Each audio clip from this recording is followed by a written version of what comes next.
Hello, chat. How are you guys doing? Fancy seeing you here, but yes, wow. Am I in focus?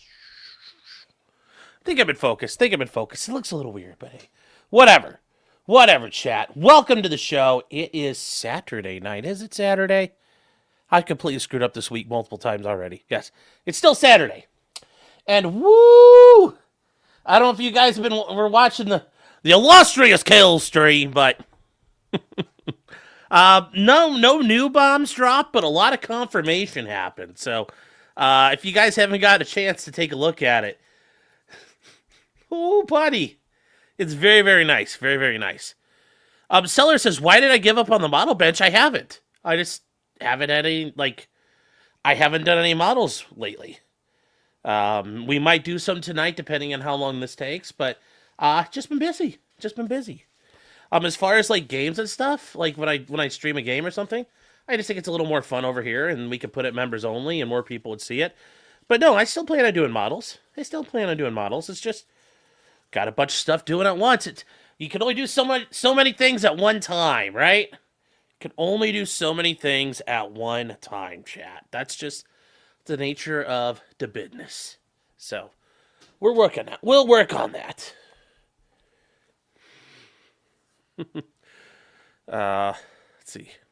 Tech guy said, so nothing ever happens to clock? Yeah, but Nick admitted a bunch of shit. Like, it's really cringe, and, it's like he's, it's really pathetic. He's like, April and I still love each other, and we have so much more in our story.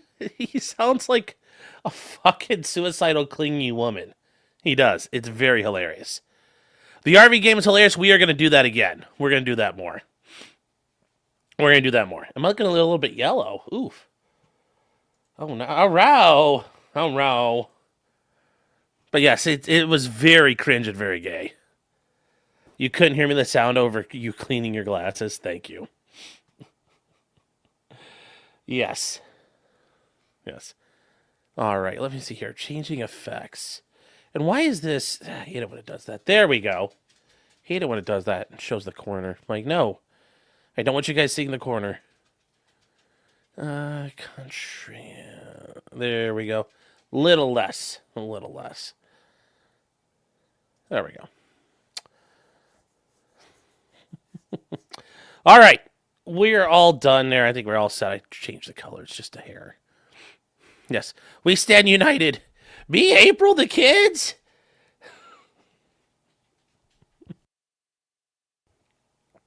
Yes, that is very funny. It is very funny. Yeah. Her boyfriend won't let me see her. He's so mean. It's a grown-ass man saying that. It's so funny. All right, let's get started. We have enough time. If you guys want to read about that cringe, go somewhere else. It's cringe. It's gay. It confirms everything we've already known. Nothing else to say there other than LOL. So, let's move on. Oh, Unforced Ego for $20. Thank you. Ralph delivered for once. Nah, he's delivered in the past. It's just been a little while, but, no, Ralph came in swinging today. Ralph came in swinging today. And buddy, he did. Came against Merch. He came after everybody. Fair Frozen, I sent you a fiery package. You did? Oh, let me... Oh, here. Ooh. Oh.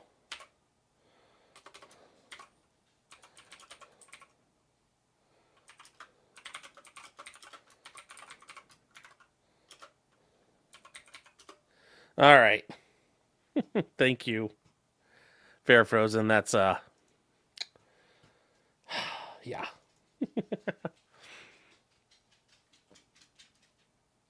And then TJP says, And then Unforced Ego for 50 subs tonight, chat. Starting us off. Let's fucking go tonight, chat. Let's go. Crushing.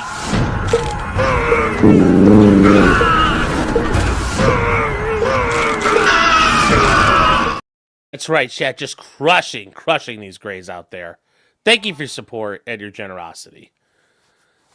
Nico says, I disagree. One picture and some DMs isn't worth $750. Well, somebody thought it was worth $750, so I don't know. It's their choice. It's their choice. Hold on, chat.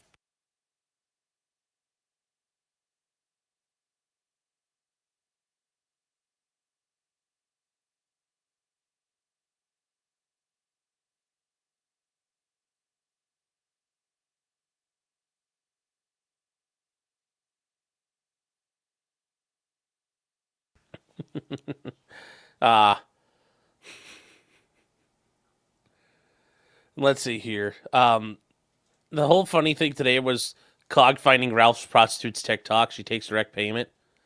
Well, good. I mean, that I didn't know about that. That is hilarious. I do think it was hilarious that some of the Dabbleverse accounts, like the Joe Burrow one, came in there and was like, blah, blah, blah, blah. No one cares, buddy. Nobody fucking cares. Go back and run off to wherever it is you're coming from. Like, nobody cared. The Dabbleverse had no power over the sector. It was great. The Mega Clip Clyde needs a Wilhelm scream. Yeah, but I like what we got there. I like what we got there.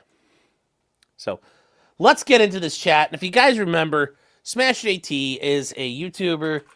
He covers the culture kampf, the culture war that goes on. And he is also a YouTuber. Does all kinds of great things out there. If you guys haven't seen him here, why does my Google look so weird right now? Hold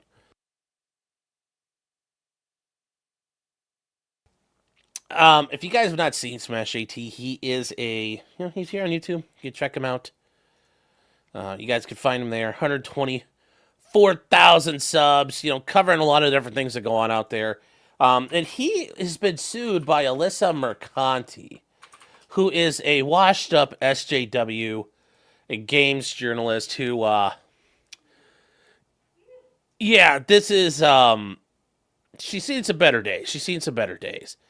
But what she's most famous for, and we'll go to show this again just because I don't know if everybody's seen it, being a big fucking asshole. She tries to taunt people, she tries to fuck with them, and, her famous thing was, try to tell people to come fight me.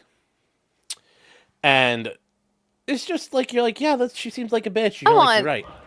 So this is from 2024, and this is a pretty good example of who she is and what she does. If you guys have not seen it before. Yeah, she's a games journalist. Yes.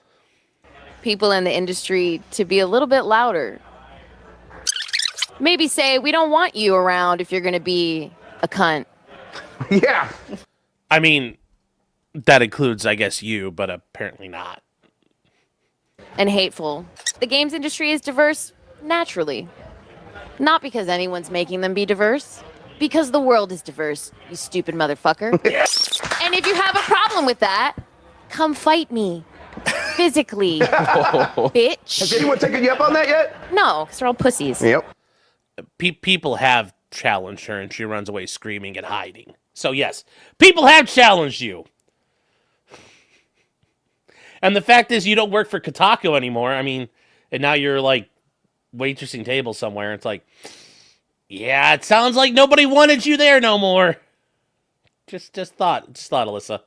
3 days later. And yes, Vardark challenged the fighter, and then Alyssa ran away.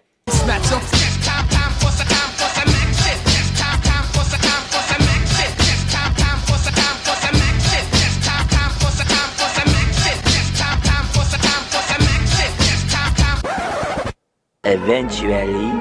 Hello, darkness, my old friend. I've come to talk with you again. So this just shows you, Alyssa's a big piece of shit. This is naturally what she does. This is naturally who she is. She'll never be Anita Sarkeesian. Yeah, that is the thing. I think she wanted to be Anita Sarkeesian. It just didn't work out that way. It just didn't work out this way for her. And yeah, she has retard syndrome. Of course she does. Jared Post says Mercante being washed up. That's assuming she pays. Yes, well, you got me there, sir. You got me there. To be fair, you're saying she's the type of person to have a shirt that would ironically say cunt. Fuck her. She actually has like these hairpins she's worn before that say cunt on them. And it, like, no joke, like she has. And it's like, wow. It's yeah, she has shown them before on her Twitter. She has like these hairpins that say cunt, and it's just like, yeah, not a surprise. Not a surprise. That's not something you should be proud of, but hey, you know, what do you do? What do you do? It's the Timu. Yeah, it's Timu Anita Sarkeesian. Yes.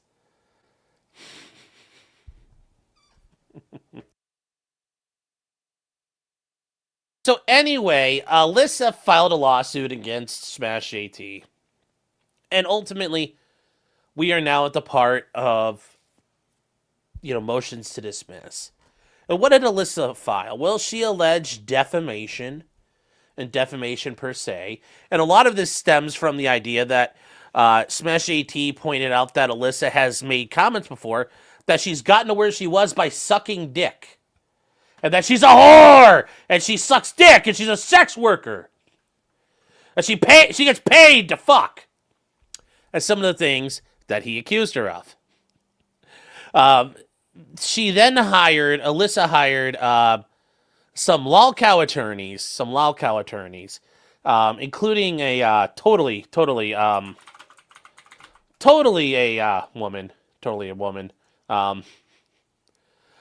a woman, chat. Yes, Alyssa hired, this attorney, J. Remy Green, totally a woman, the most true and honest woman you could ever find.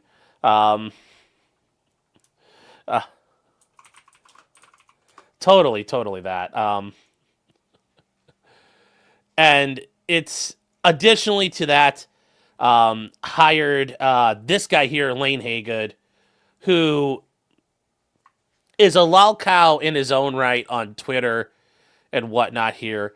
But yes, he manages the Odessa, Texas branch of stuff out there. And he's just complete toolbox of his own right. And yes, he's a true and honest lolcow in his own world. Very cringe and very gay in his own right. Like I said, very cringe and very gay in its own right. So she hired these guys, and once again, this is a great example of don't hire the attorneys who are don't hire attorneys that are like you. You need people who push back. And they don't.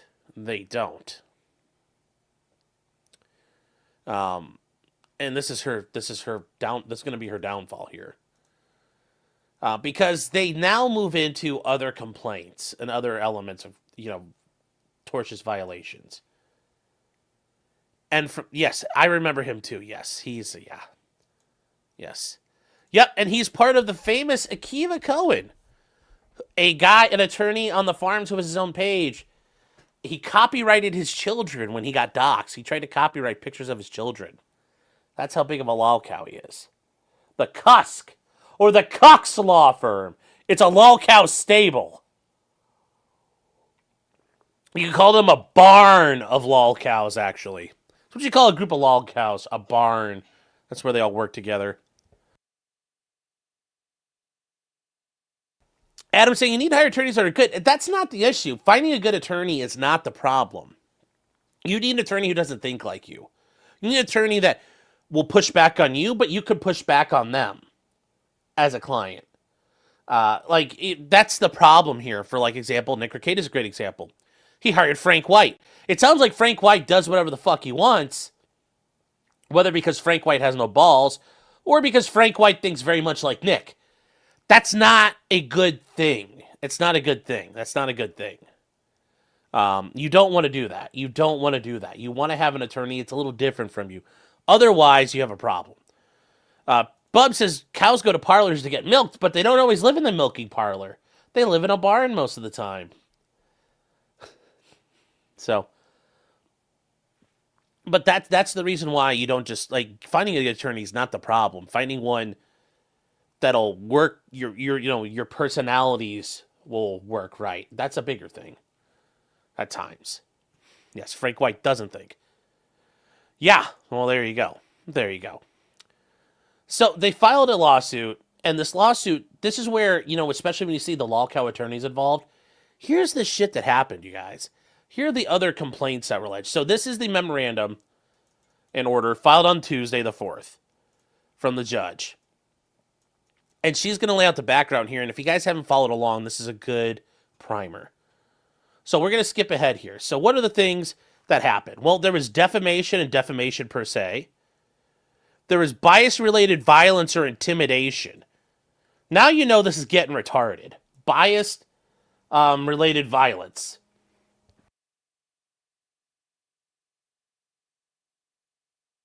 And this is how you know we're starting to get into bullshit territory. This is how you get into bullshit territory. Then there's intentional infliction of emotional distress. That one's an actual charge. That one's an actual tortious action. Tortious interference with an employment contract. Once again, that's okay. That, you know what? You could sue for that. And then this one here is a new thing because, once again, you're dealing with all cows. Common law stochastic terrorism. They literally invented a cause of action out of thin air. Now, what do they talk about here? Well, the defamation is based on 2 specific statements. They also say that JT published numerous social media posts and videos portraying the plaintiff in a negative light. Well, she does that to herself. So ultimately, this was filed back in April of 2025. Then in July, JT filed a move to dismiss the second amended complaint for lack of personal jurisdiction, or in the alternative, under the failure to state a claim under Rule 12b-6. Remember, failure to state a claim upon which relief can be granted, saying, even if everything you're saying is true, the law doesn't have a remedy for you. Now, obviously, Alyssa's opposing it. JT is also asking for attorney's fees pursuant to New York's anti-SLAPP law. And guys, remember, New York has anti-SLAPP. And it says background. So Alyssa, and guys, if you didn't realize, we are in the Eastern District of New York, which is Brooklyn and Queens. And we'll break out the map real quick. New York City itself actually controls part of, that's how they break down the court system there. So if you guys are looking, this is how they do it. It'll be, so we'll zoom in.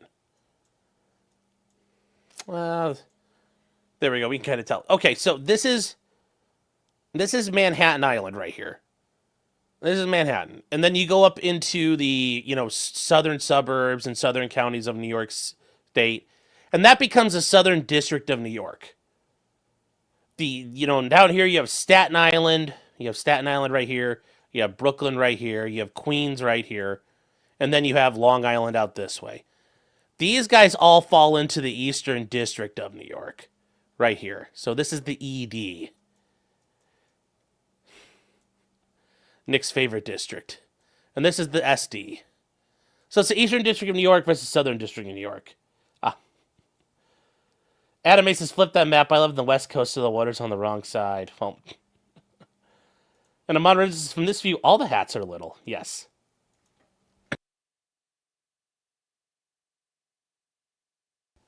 So that's why we're in New York, if we start reading this and you guys are wondering what's going on.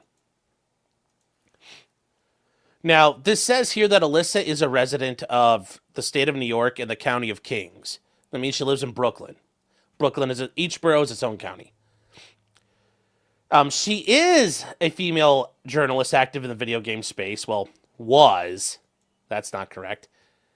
Until recently, was formerly employed as a senior editor at a gaming news website, blog Kotaku. May all the fucks be upon them. They say Kotaku is a popular online gaming blog owned by Geo Media, and that became the focus of online gaming community discourse, and long enjoyed the derision and ire of a certain set of alt-right trolls. That is something that is quoted by Alyssa. Online for its perceived liberal or leftward bias in covering gaming issues and issues related to gaming. That is 100% correct, though.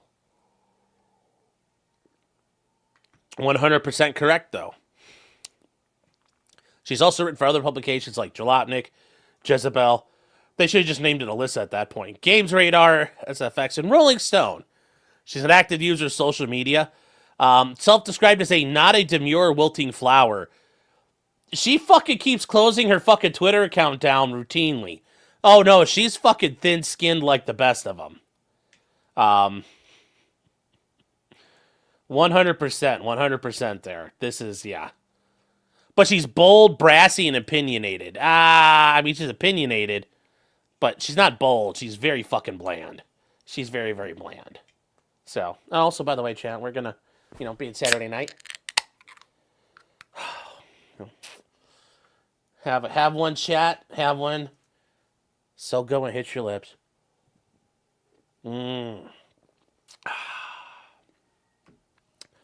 It's nice not being on probation. Recently, she resigned from her position at Kotaku due to the online harassment. Aww. JT is a resident of the state of California. The county is San Diego. Is a former gaming industry worker, recruiter, game tester, and game master at Sony, and currently is a social media influencer who publishes content under the name of Smash JT. You can find him at YouTube, Rumble, and on his website. He has several social media pages.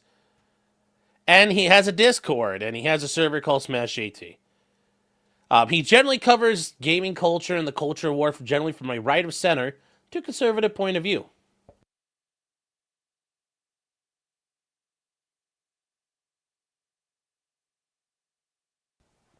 A guy saying, ooh, Budweiser? What? It's the king of beers. I thought about getting, Coors tonight, or last night, but we're doing Budweiser. Nothing wrong with Budweiser. You gotta love Bud Diesel. It's trans beer. No, it's not anymore. They took care of that problem.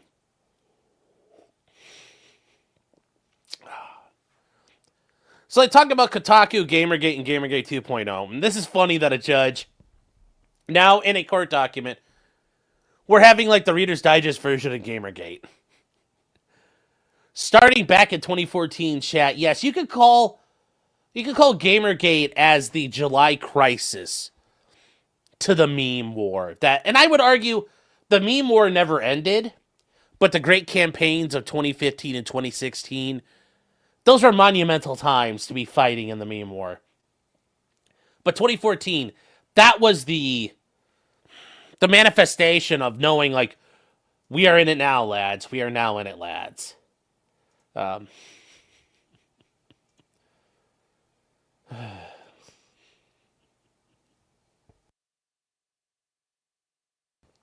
All right.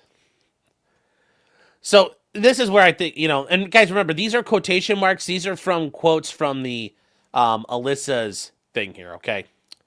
So, Gamergate was an organized harassment campaign formed against numerous targets, such as women in the gaming industry, games journalists who were biased or promoted a left-wing and liberal slant in their coverage, and game developers who were making games seen catering not just other than straight white men. The movement was dubbed Gamergate by actor Adam Baldwin and adopted by prominent influencers. In 2024, a Montreal-based narrative development company, Sweet Baby Incorporated, was accused, and guys, yes, SBI, we've heard about them before. Yes, this is all from Anita Sarkeesian and that whore Zoe Quinn who caused a man to die. Yep. Was accused by Gamergate enthusiasts of forcibly inserting gender, sexual, or ethnic minority characters into games, or otherwise tweaking narratives for a favor a general liberal bent, which they did. Supporters of this criticism dubbed the controversy Gamergate 2.0. Yeah, and it was weird hearing it like that, but it was people who were trying to push this. They needed to revive it. They thought Gamergate helped them. All they don't realize, even now, if Gamergate 1 was a thing, they lost. So I don't see how they think they won now. I don't see how they think they won. And why would they want to wrap themselves up in the same flag again? So they go through all this here. They talk about the company's editorial position as left to center, describing itself as an inclusive site for gamers. They were not mistaking honesty with cruelty, approaching everything with good faith. And it says Kotaku's faced criticism from numerous sources, including Reddit, and various social media people, including the defendant, and it has been the subject of a petition created by JT at change.org to shut the company down, for which it accumulated over 4,700 signatures. Now, you guys might say, why do people do these things? A change.org petition, it's all about, like, it's free clout.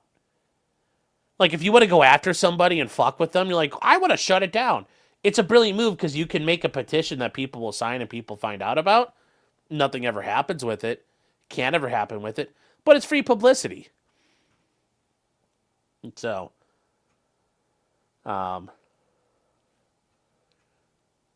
they say the outspoken critic Kotaku and active contributors saying that he wants to shut Kotaku down and demand accountability, declaring there everything that is wrong with the video game industry. He is correct. He created a page on his own website called Kotaku Detected, where it's a directory of individuals who have worked, or in some way related to Kotaku, with the intent to spotlight the people behind their content and hold them accountable. I think that's very helpful. Never letting these commies rest. Making sure everybody knows, look, there they go. There's one of them. That's how it should be handled. These people deserve to be derided and followed through the industry. People need to be remembered. You did this. You did this. Accountability. Alyssa is one of the individuals with a page on that directory. So, we move on here to the focus. It says, JT saying we need to pull every lever to get activists out of the game industry. We do. And he says it all starts with Kotaku. And then Alyssa became the topic after she published an article refuting many of the lies, fabrications, and distortions around the business of Sweet Baby Incorporated. No, Alyssa lied. Alyssa lied. Yes, we need a symbol on their armbands, yes. They need to wear little gold stars. They need to wear little gold stars so we know who they are. I think very correct, Michael. Very correct. Very, very, very correct. And so they say, JT has continued to generate content, creating about 250 posts and videos, which lists either the substantive topic of discussion or her name or face appears in the title or thumbnail of the video. The collective total runtime is over 150 hours. And notice, JT he's like, yeah, you're such a repulsive person, I have to cover you this much. And that's okay to say. Now, Alyssa claims these are a campaign of hatred and harassment aimed at her through the use of old-fashioned and illegal tactics of yellow journalism. Some examples include Alyssa Mercante flees Twitter after karma comes roaring back. She does. She runs away from Twitter all the fucking time. She runs away from Twitter all the time and runs to Blue Sky. Rue fucking Teenley. She does. Alyssa Mercante is obsessed with me. She is. She is obsessed, yes.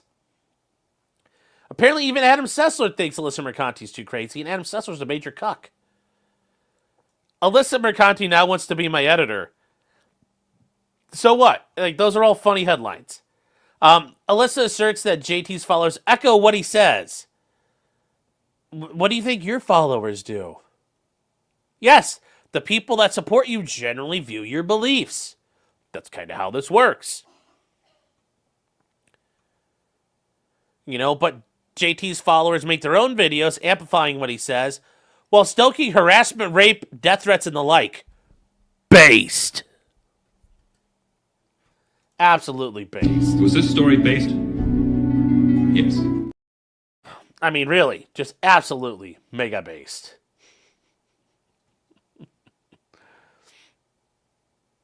Many of these content creators post features similar, if not identical, titles. Okay, but he's not responsible for them. Given the amount of notoriety, Alyssa's received more than 1,000 death threat, rape, or other vicious threats and harassment. Bullshit. Also, I still, guys, I've been doing this for 3.5 years. I have still not gotten a legitimate death threat. I feel so left out when this happens. Nobody has ever threatened me.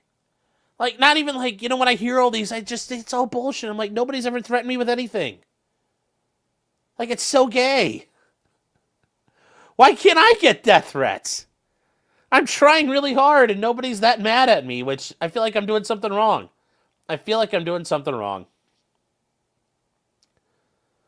So. I must get constant rape. No, we say rape here. Rape. We say rape, chat. We don't pew pews, no, rape, murder, kill, death, guns. We don't talk like 10-year-olds here. We don't. Rape. That's how we do it here. That's how we do it. May I say, I know where you live. A lot of people do. Cholesterol has no YouTube account. Well, thank you. Dinner threatens my life every night. Has anyone ever threatened to starve me? No.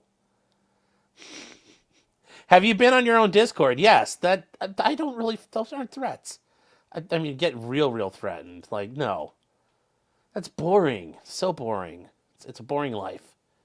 That's why I think most of these people lie, because I'm like, I never get these. Sean is probably wearing a gun right at his desk. I mean,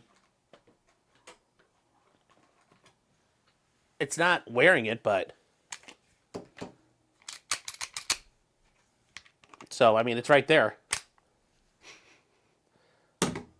It's right there. And she includes several examples of what JT did. He says, oh, look, the low-life attention whore is back on Twitter. Yes, correct. Based.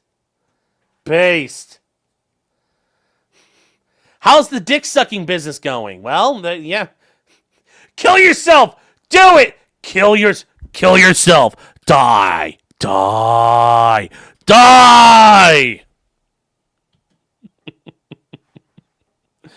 Oh.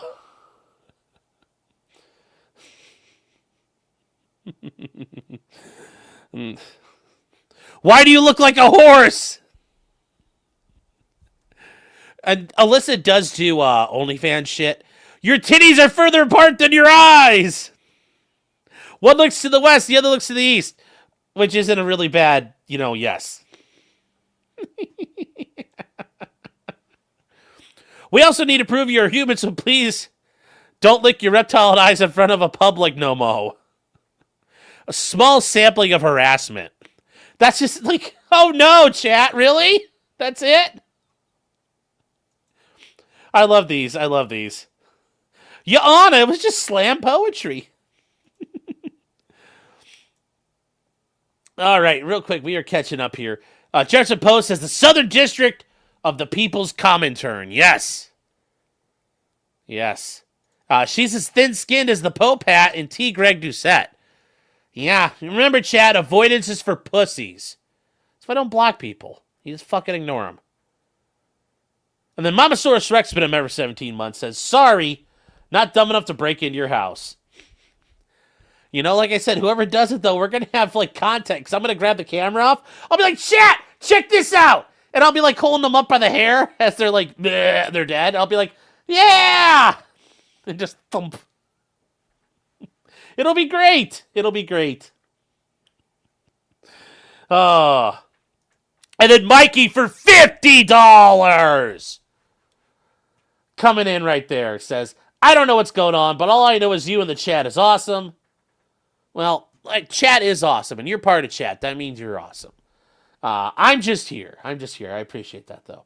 There are 44 traitors in the Senate. Oh, there's a lot more than 44. But I understand your sentiment there. I eat more sandwiches because of you all.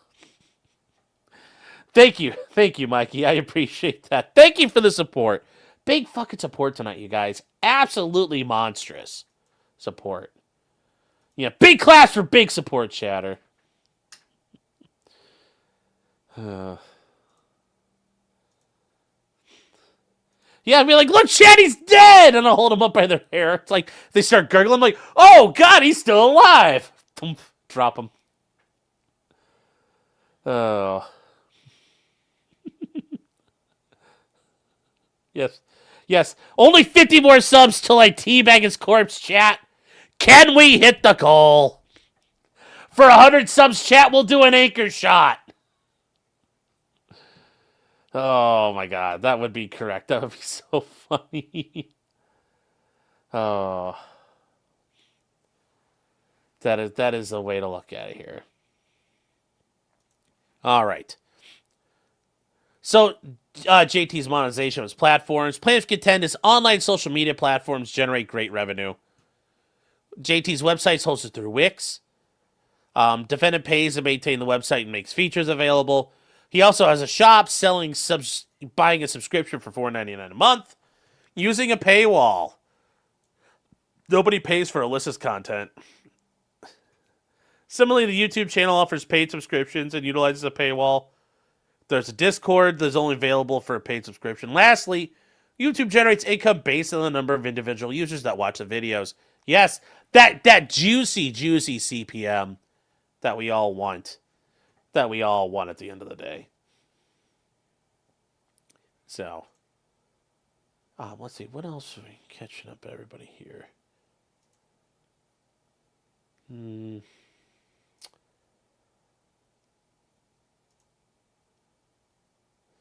Let's see here.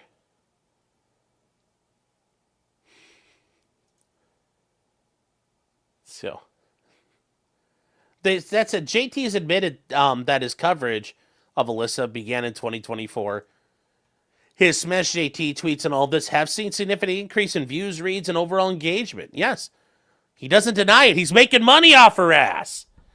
She is content that should be farmed. Nothing wrong with farming content.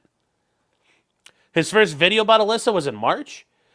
He posted a graph on his Twitter that demonstrated the lifetime sub count of his YouTube, showing an increase of nearly 40,000 subs between March and September of 2024. That's how you do it, chat. I wish I could take off like that. One day we will.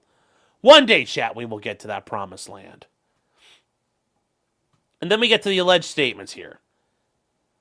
So on March 30th, he posted horrification. What's that? Like what Alyssa Mercante does, sucking dicks in her off time for money? His second one was on April 1st. We published a video where he stated Alyssa Mercante has come forward saying she used to be a sex worker, which she has admitted, sucking dicks for money before working at Kotaku. Then he repeated these claims on his website, once in an article, once in a free article, and then another in a paywall article. And then on his YouTube channel.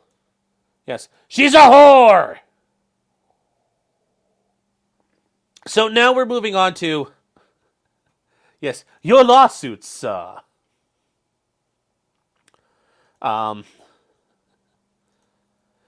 says Nick is going to Camelot's show. Really? Wow. Well, he got to go, that's not true! I mean, what's he going to say? No, I wasn't really doing whippets. Nuh-uh.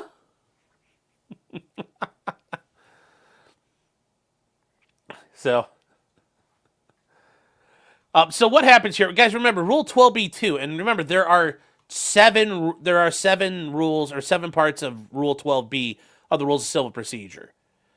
You can challenge those for different reasons in a motion to dismiss. And where is and here is. Why is this just showing up so weird? Anyway, here we go. So we're going to just go through these real quick. So what are the 12B rules? Lack of subject matter jurisdiction. Lack of personal jurisdiction. Improper venue. Insufficient process. Insufficient service of process. Failure to state a claim upon which relief can be granted. And failure to join a party into Rule 19. These are all 7 of the 12B responses. Yes, Winter Soldier, you're correct. These are the grounds for dismissal. But those are there. Normally, guys, like I said, the one we always see is Rule 12b-6. This is the one we almost always talk about because this is like the old reliable. Failure to state a claim upon which relief can be granted. But JT and his attorney, the illustrious Ron Coleman, are doing this one here also, a lack of personal jurisdiction. Remember, just because you sue someone doesn't mean that's the proper court. For example, if I got sued in Washington by Darkside Phil, I've never been to Washington. I have no contacts with the state of Washington. That might not be the proper venue for me because there's no jurisdiction over me. You have to establish personal jurisdiction from a court to be able to have authority over that person. So this is a critical one. If you can't prove jurisdiction, the court can't do anything else. So even if the case has merit, let's say that this is incorrect, and Alyssa does have a valid case. If you can't prove personal jurisdiction, it doesn't matter. You can't sue him there. You would have to sue him somewhere else. Now, there might be a problem of there might not be a proper place to sue him. Well, then you're shit out of luck. So jurisdiction is very critical at times. The subject matter jurisdiction is what Destiny is suing for in his case. That there's a lack of subject matter jurisdiction, that the law that allegedly covers his conduct falls outside the timelines of the law, the statute of limitations for the law. And just like that, if you can win on either one of these, you kill the case outright because the court can't hear it or the court has no authority over you. Either one of those are fatal to a lawsuit. Either one of those are extremely fatal to a lawsuit.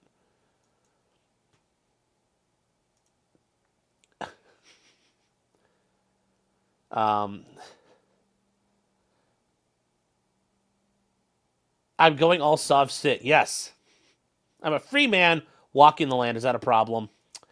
And then again, real quick here, Mikey, for another $50.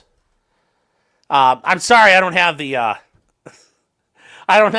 Vince McMahon. You know what I do like. That's one of the things. One of the clips I love. Flash uses is the Vince McMahon. You know, money.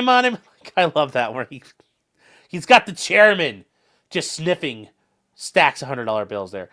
Thank you, Mikey, for another $50. Says, you are just as awesome too, Sandwich Man. Thank you, I appreciate that. But chat is equally more as awesome. I don't disagree. Hope you, chat, and the viewers are well. Happy Saturday to everybody. Yeah, we're doing good. I'm doing well. 2.0's doing well.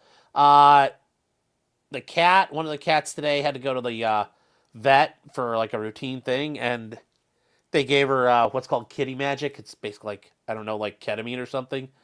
And she's been out of it all day, and Clyde's trying to kill her because she's like prey now. And Clyde ate some saran wrap earlier, so we're having to watch him right now. So hopefully he's okay. 2.0's got him and watch him and make sure we don't have to like run to the vet or something. So that's what we're doing right now. But yeah, other than that, things are going pretty good today. Last night got to go play Bolt Action. It's really my first time playing a tabletop game before. Like I said, I never played 40K. I always played video games, or I did some like miniature painting way back in the day, but I never went to a game. So got to do a tabletop game last night. It was a lot of fun. Holy shit, I can see why people do it. It's a lot of fun. So hope you're doing well, Mikey. Thank you for the support.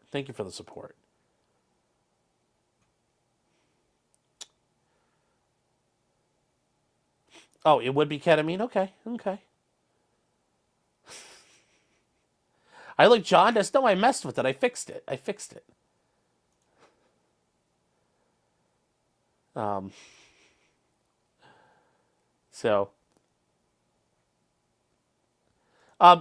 good. Shonda streams at an inconvenient time for bedtime routines for the little one, so I've been listening for only like forever. I'm sorry, guys. There's times where like I try to do it earlier, but then like, you know, things get in the way. So I apologize for that. And then tonight, I'm not going to lie, 2.0 I were listening on and off through the Fuck Merch Festival that was going on with Ralph and the illustrious kill stream. There was some pretty good stuff. There were some pretty good moments there. It was pretty keynote. So I apologize we didn't go earlier. But anyways, we're going to keep going here. So here, the plaintiff bears a burden of demonstrating the personal jurisdiction over the person who wants to bring the suit for. You must show the showing to meet that is governed by a sliding scale, which varies depending on the posture of the litigation.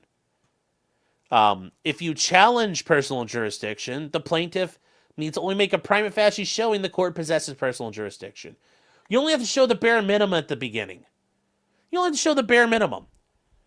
But it's still a bar you have to overcome. It's still a hurdle. It's going to be very slight, but you still have to get over it. And it's, you know, you just have to make a prima facie showing, just the basic bare minimums. And say, in order to survive a motion to dismiss, you know, once again, these cases are just citing the Second Circuit. Remember, is where New York is, so that's why they're citing Second Circuit stuff. And anytime you grant a 12B motion without an evidentiary hearing, there's going to be a presumption that the plaintiff's jurisdictional facts are true. They're going to be true. So in resolving the motions for dismiss for jurisdiction, the court may consider materials outside of the pleadings. Normally, you can't go outside of the pleadings. You're limited to the four corners of the pleading, especially in a Rule 12b-6 motion. This one, though, you're allowed to look at other facts and things that have not been pleaded in the motion.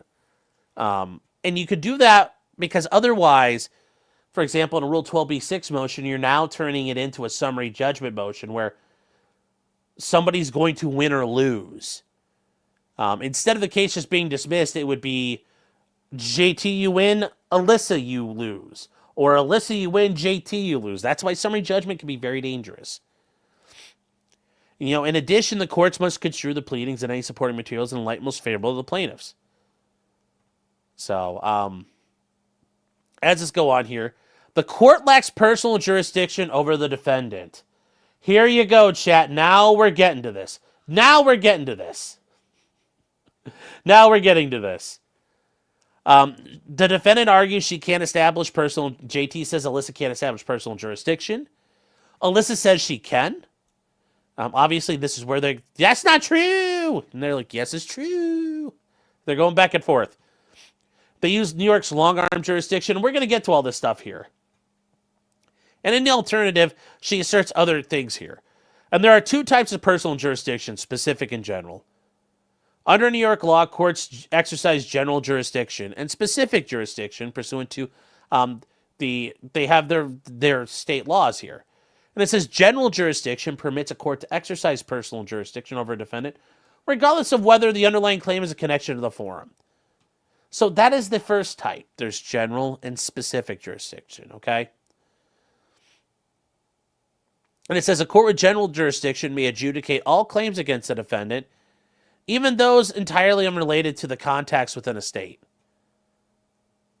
So here's how this works now. And they're saying because plaintiff asserts a court can exercise jurisdiction over JT, and both parties concede that JT is a resident of the state of California, the court does not address whether it can exercise general jurisdiction.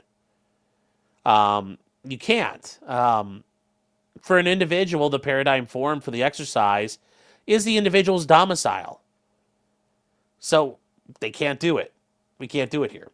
Specific jurisdiction requires a connection between the forum exercising jurisdiction and the underlying controversy. So this is where we get to things like the long-arm statute, things that were occurring here, how this all works out. Yes, Jefferson Post, things are generally dismissed without prejudice under Rule 12b-6. The way that works is if you win a Rule 12b-6 motion, the court generally says it's dismissed without prejudice. It allows the plaintiff to go retool what they have, go refile it, and then try again. Yes, you're generally allowed another shot.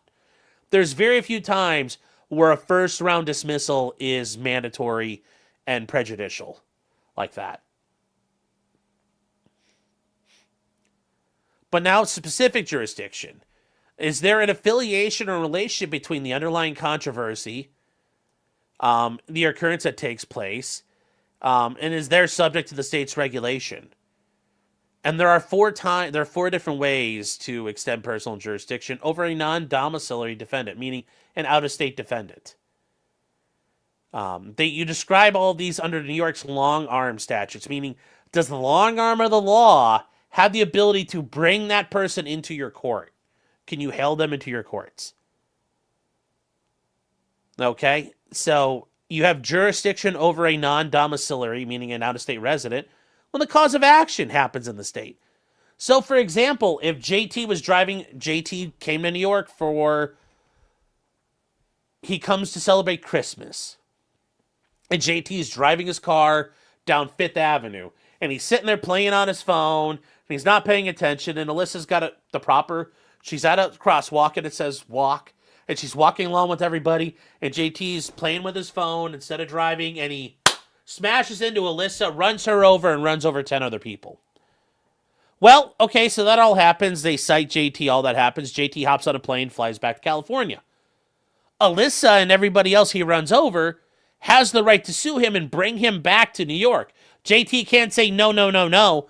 I'm not part of New York. You don't have jurisdiction over me. No. The action and everything that happened occurred in New York. The running over of people occurred in New York. They have jurisdiction over him. So that is one way you can have jurisdiction. Another way is, did you transact any business within state contracts anywhere to supply goods or services in the state? Now, like actual business, do you have any business contacts? Have you conducted business in the state? And now here's the neat thing. This right here, YouTube, that's not business. Because otherwise I'd have jurisdiction in every state in America. Somebody in Arizona could sue me, and I've never been to Arizona, and be like, well, you're on YouTube. No, the internet is not that thing. Like, has he done actual business in New York? And that doesn't mean, oh, I paid some guy in Fiverr one time to do a $5 graphic for me. Like, significant business. Like, actual business. There's also, so that's how we talk about it. So once again, did you commit the tortious act within the state?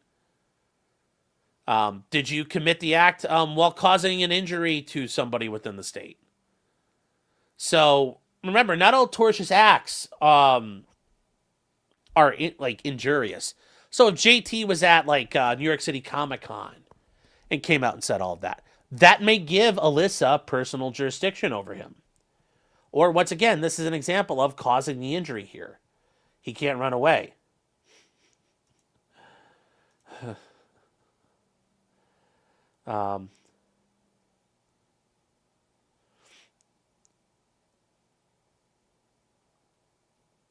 You guys are, what are you guys talking about in China? So they go on more and they state, here's the thing though. This explicitly exempts cause of action for defamation from their scope. And they say whether or not the jurisdiction would be consistent with due process protection. So that is where, once again, Alyssa can say, well, oh, he did it here, I'm going to sue him. And they say, actually, defamation doesn't count. But the intentional infliction of emotional distress, that could count. Or any other, the problem is, though, when you think of torts, most of them are injurious to persons or property. So, like, infliction of emotional distress maybe would be a physical injury, but you get the point. Interfering with contracts, conversion, meaning theft, stuff like that. That would all be applicable here. So, and they say this exception applies if the plaintiff's claims are based on the alleged defamatory statements, such as the entire complaint sounds in defamation. Which, in this case, it does. Everything Alyssa's alleged is all about the defamation. Unlike PewDiePie, it's still not defamation. Notwithstanding this, when a person utters a defamatory statement without the state that causes injury to the plaintiff within the state, jurisdiction can be acquired under other parts of New York law. There are other ways to do it. Now they point out plaintiff fails to plead specific jurisdiction. This is the court they're pointing out here. She fails. So JT says she failed to establish jurisdiction. He further alleges all the causes of action are unavailing. And even if they did properly plead that he transacted business, the opposition makes clear she's not alleged that her claims arise out of JT's New York activities. Alyssa contends he's still subject. Well, it's not going to work that way. So they have to determine whether JT could transact any business and whether there was an articulable nexus between the conduct and the actions that occurred in New York. So not only is it that you do business in New York, but your business has to be related to that action or involved in it. So if he came out and was conducting business and then he did a tort against Alyssa, that would work. So the defendant must have asserted the business in the state, and the claim must arise from that business activity. So that's where it has to happen, and none of this is here. None of this is here, Alyssa. Womp womp. Womp womp. Womp womp. Now, the judge has pointed out the lack of physical presence is not dispositive. Because I don't need to be in New York to conduct business in New York. That's true. You don't have to. That is 100% true. And it says, so long as the activities within New York were purposeful and there's a substantial relationship between the transaction and the claim asserted. Meaning, I can sit here in Ohio and commit a tort against somebody without ever setting foot in New York. And it says that the defendant must have conducted sufficient activities to have transacted business, and the claims must arise. And the chain of causation does not by itself create a nexus. Rather, the claim must arise from the business activity. There has to be a direct relation between the cause and the business conduct. So, yeah, it does not going to work. Alyssa has nothing tying it here.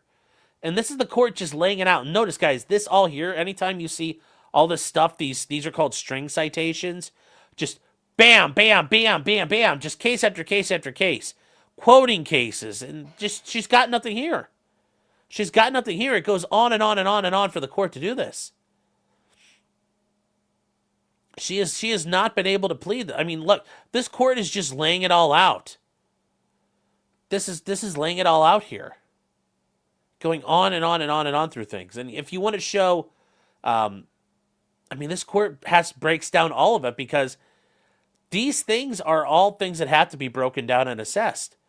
What does an ongoing course of conduct in the relationship in the state mean? What does arises from mean? What is a substantial relationship or an articulable nexus? All of these three separate phrases have been addressed by courts that have to take into account all of these things. You have to. They point out that although it's relatively permissive and causation isn't required, not every connection to New York in a business sense is enough to confer jurisdiction. So even if Alyssa can show it, that still might not be enough. But they're pointing out that she doesn't even come close. And the court's going to point this out. She doesn't even come close to meeting this bar. Not close. If it's merely coincidental, it's not enough. It's not enough. It's, a single defamatory statement is insufficient. And if you're going to do there's a strict standard on business arising out of this in defamation cases. It's very, very, very strict. And John, we're going to get to what happens here. But basically, Alyssa's case is on life support. The court is just explaining how fucked she is right now. She's failed to establish that JT's transacted business. Transacting business is a specific phrase that is argued in court. All these things have been argued in court to be very specific. What are we accomplishing here? They point out that, JT, Alyssa says, by doing things on the internet, he's transacting business. Well, JT says, my conduct doesn't target New York because, she's a New York resident. Like, that doesn't work that way. Instead, JT says that she needs to allege the target of the message is New York State. And it's not. It's not. It's all over. But Alyssa search JT's website is not passive, but it's rather highly interactive. People could create accounts and be notified. Well, that doesn't mean shit. She says it deliberately targets New York residents as topics of his message and targets for harassment. Has appeared on a New York-based YouTube channel.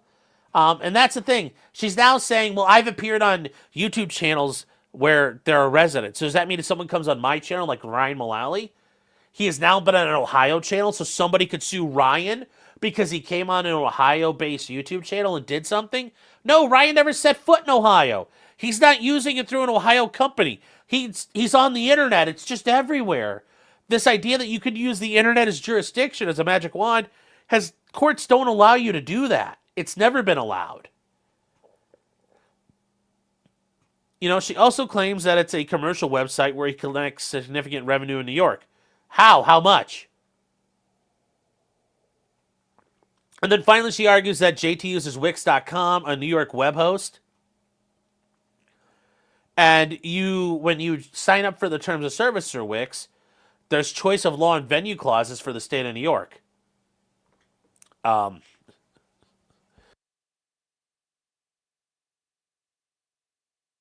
And this is important here. She comes in right away. The judge says, posting defamatory material on a website accessible in New York does not constitute transacting business in New York for the purpose of the long-arm statute. So, Alyssa fucking fails. It doesn't work. It doesn't work at all. And it just blows her out here.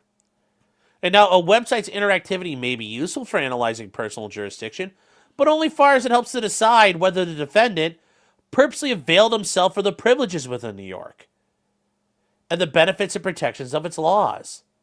And JT hasn't done that. But there are times where it happens. So like a institutional trader from Montana initiated and pursued a negotiation in New York via instant messaging that allowed him to sell stuff and enter New York business. That's important. Mere interactivity is not enough. The correct inquiry is whether his services were targeted at New York residents and whether New York residents use those services. Well, JT targets everybody. But there's also cases out of the Southern District saying operating a website doesn't mean you pursued business in New York. And they say, although the sliding scale may be useful, it does not amount to a separate framework. They move on to say that the purposeful targeting of a New York audience and residents.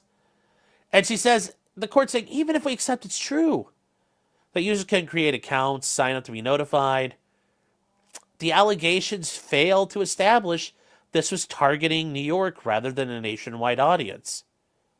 And it's true. It's true. There's no way to show. Instead, almost all the content, including the ones available with the defamatory statements, are merely available in New York. But I can look at them. You can look at them. There's nothing to this. There's nothing to this. So there's no indication that the website postings were merely accessible, were targeted at anyone. You know, Alyssa says the content deliberately targets New York residents for harassment by his fans and makes use of New York residents to amplify. Both are conclusory and don't change the analysis. It doesn't work. You didn't do anything to attach this. It's insufficient to establish jurisdiction. It doesn't work for her here.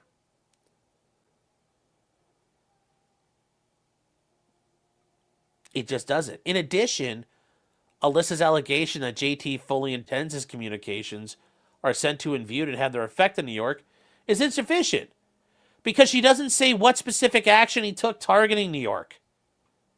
You can't just allege he intended to impact New York. You have to show how he did it.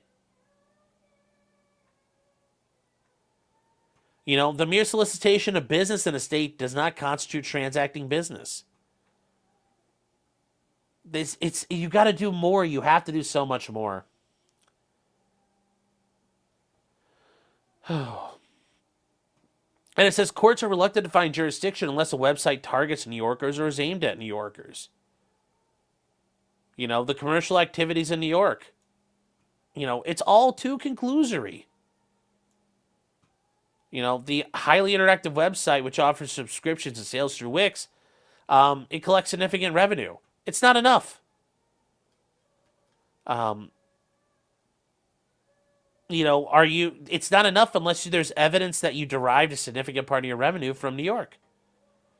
And merely hosting an interactive website with a nationwide audience doesn't allow you, which the website is not alleged to raise significant revenues, doesn't amount to defendants availing themselves of the privilege of doing business in New York. And that's not enough. You know, we're not going to stretch the meaning of transacting business to merely operating a website without some evidence that commercial activity in the state actually occurred. You know, it's not fair. That doesn't make any sense at all. Maintaining a website with discussion threads and email subscriptions, posting responses and comments to website users who could download reports and files directly to computers are insufficient to support a necessary finding that you knowingly interacted with residents who were otherwise targeting them. Like, it's not enough. It's not enough. She also fails to just allege how JT collects significant revenue from New York. And that's something I pointed out before. How do you know that he's made money? How do you know? It's like telling Alyssa and her truant attorneys, quit being retards. Quit being tards.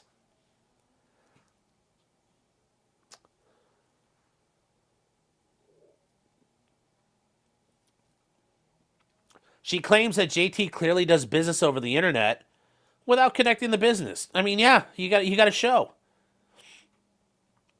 You need to show, proof of direct sales or solicitation of business in New York. That can help. Having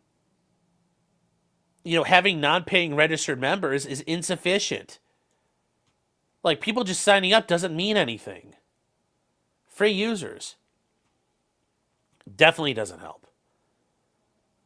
The Smash JT's website hosting through New York. It's just finally the arguments it's being hosted through Wix. It's insufficient.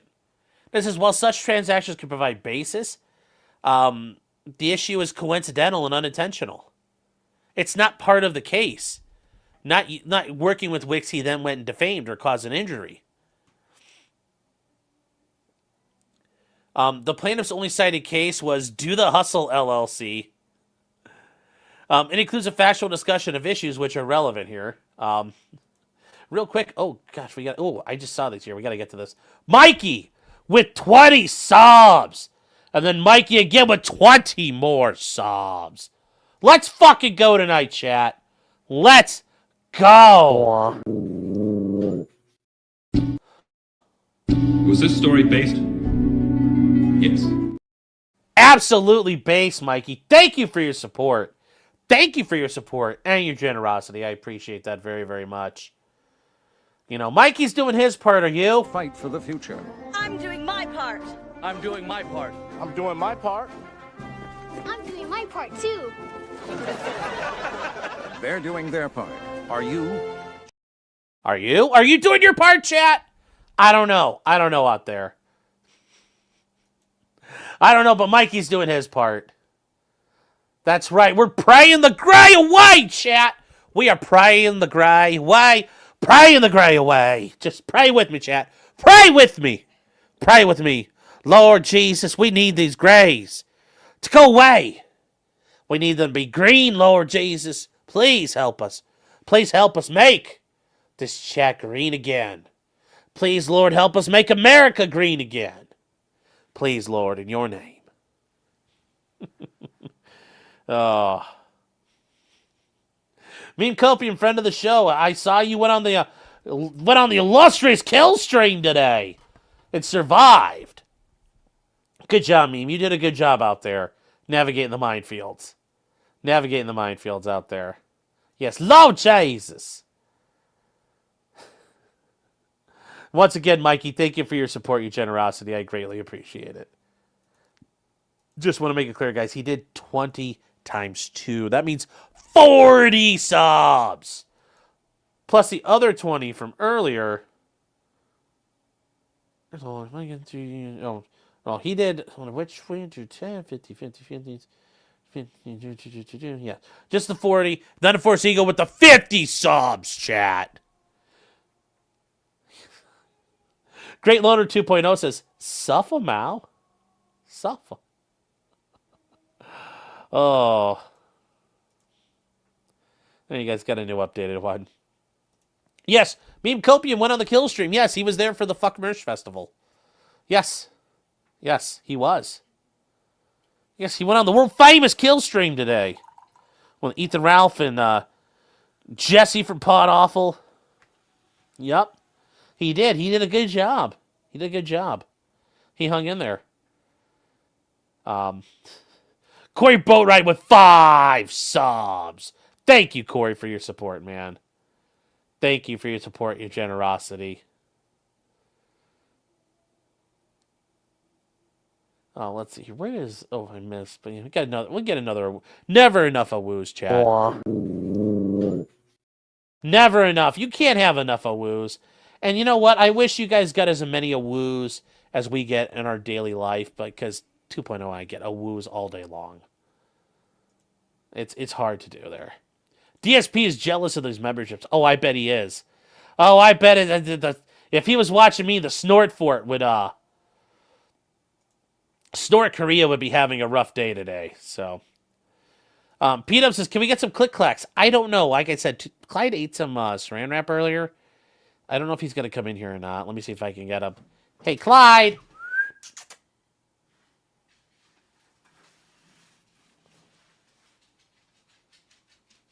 Can you click clack in here, buddy? Hold on, guys. Hold on. I got to move something out of the way for him. Come here, Clyde.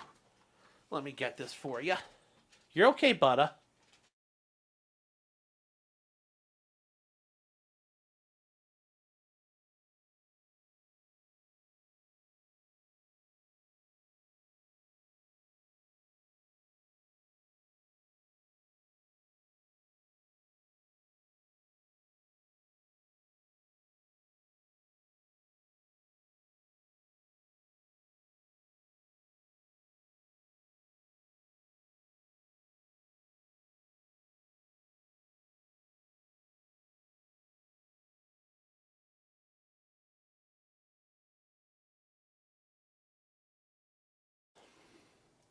Sorry, Chad, I tried.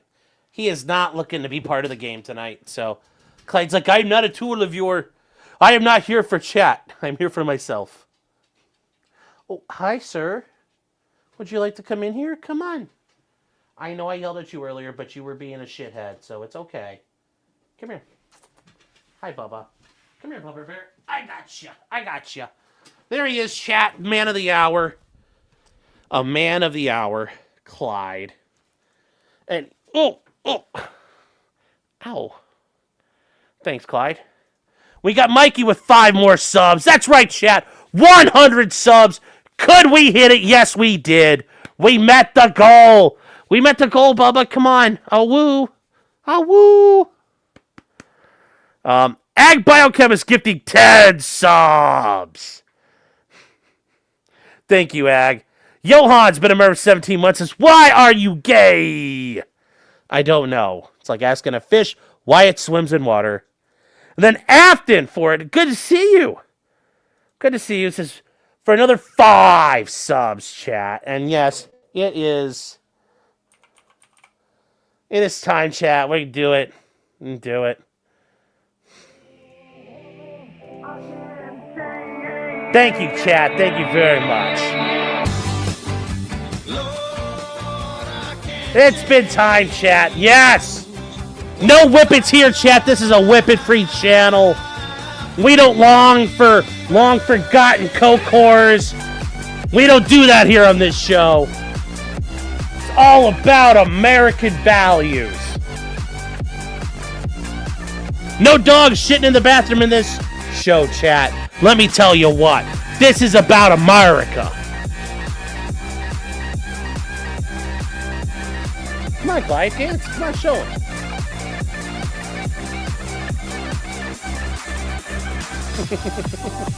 All right, buddy. Mwah. I'm gonna sit you down, okay?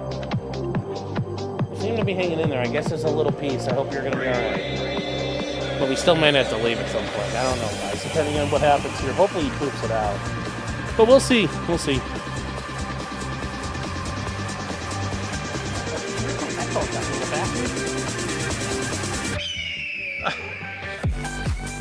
Ah, there we go, chat. There we go! We've got some more, chat. We got more here. The Amateur Iconoclast for 5 subs. Johan Naxos for 5 subs. Joe Morris for 50 subs. That's right, Phil. Suck it dry. That's right, chat. Can we hit the goal, chat? I think we can. It's high ground by nightfall. Jefferson Post for 1 sub. Thank you. PS2 Chipper for 10 subs. Natasha for 5 subs. And Unforced Ego for 10 more subs. Holy shit, chat. Can we do it? Can we do it? I think we can. Mikey for 5 more subs. Wow. Grace, you better run. You better run, Grace. There's no room for you here tonight. Keep moving, Grays. This is a green neighborhood. You see this? You see this? It means not welcome. That's right. Not welcome, Grays. Wrestler Town gifting a sub. Yeah. The Grays are getting buried. I know. Can we hit it? Can we hit it? Oh. German on fire says still no green card. Well. Afton says, how could there be any Grays left? Because it's everybody who subscribed can get one. So technically, like, we would have to get like 28,800 something to make everybody green at one time. Otherwise, it'll keep finding people to go to. It's not just people who are aligned right now. Neo Dark Matter says, I have no fear in this chat. Well, only the ignorant have no fear. Joe Morris says, these gray colors don't run. Well. This chat is my domain. It's like Fury. It's like, it's my home. Not leaving my home. Corey Boatwright for 20 subs. Zoe Castle says, what's the goal? It's just, are we beating the goal or are we getting rid of all the Grays? Yes, every sub counts. What about the hair, Sean? That's my cross to bear, chat. I girl boss too hard and girl boss too close to the sun, and God's like, your hair must become gray. Although I've been dealing with the gray menace since I was 14, so. I don't want you to be like me. That's my thing. I don't want you to go gray. I don't want it to happen to you. I survived. It's like touching the warp. Oh. And then, okay, so Wrestler Town gifting 1 sub. Adam Simon gifting a sub. Wrestler Town again with a sub. Jovial Evil with 5 subs. Thank you for being here. I think that's if I haven't seen you before, you've been here, thank you. If not, and you're new, welcome. And then EDW Raptor gifting 10 subs. Let's fucking go tonight, you guys. You guys are too... Oh, yes. You heard the man. The goal is now 26,000 subs. Well, I don't want... Guys, no, we're not... We can't do that. Dye your hair green. Maybe for St. Patrick's Day, I might. Yes. Put the subs in the bag, chat. Yes. Don't dye your hair green. I mean, like, they make that... I remember when I was a kid, we had a deal with my dad when we were on our hockey team. We had, like, lost, like, 2 or 3 games in a row. And one of the kids, my dad had said something like, guys, we can win. Like, my dad was one of the coaches on the team.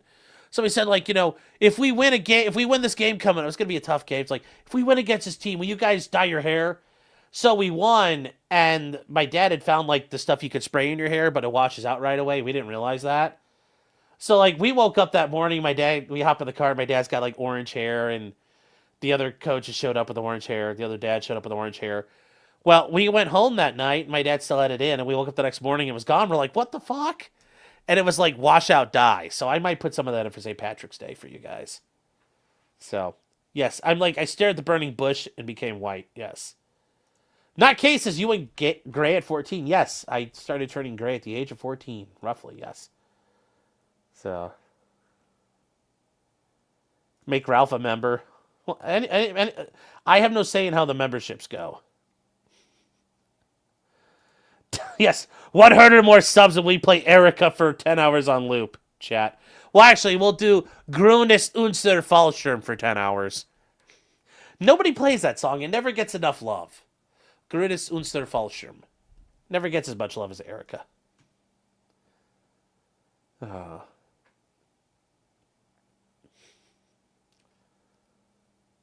So many pools used to do green hair for free, yes. Yes, let's get Sean enough to buy Stonies. Well, that'd be a lot. I was wise beyond my years in my teens, yes. Keopathic is... Nope, no, you're still gray. You're still gray. Yes, green is our parachute. That's what it means, chat. Grün ist unser Fallschirm. Green is our parachute. It is the paratrooper song. And they still sing it. That's the cool part. You know, in World War II they sang it, and the German paratroopers still sing it today. Still a German army song. So let's get back to the show, guys. But thank you for that. Thank you for showing some love tonight. Thank you for showing some love. Oh yeah, we got that. Also, that is an interesting episode of the Sean Ryan Show. Jay Cal, the guy who's the SAS dude, who even though he works with GBRS Group, and it's like, okay, that's a little cringe. His story is actually pretty interesting. So if you get the chance to listen to it, I recommend it. I recommend it a lot. So let's keep going, though. Let's keep going. So, no mayo for Ted Sobs. Thank you. Thank you for the support, your generosity. Yes. Yes. Now, plaintiffs only cited cases involving the laws here are... We got to get back to this now, guys. Yes. This case includes factual issues which would be relevant to the court's inquiry. And it says questions on whether or not the website was created or published in New York, and the website is hosted by a web server that's physically located in New York, or whether or not the defendant or its agent sent files on an email server for the purposes of posting the content to the website, and whether or not the defendant, when creating and publishing the website, entered any contracts with the service provider in New York. And the court said these would help establish the degree of substantiality. Not meaning it would make it work, but it would help. It would help. And it says, ultimately, the court held that it lacks sufficient information on these issues. So what Alyssa cited doesn't fucking help at all. And then they say her other examples don't work. Where the web, where applying the above, a web server hosted the form, were not enough.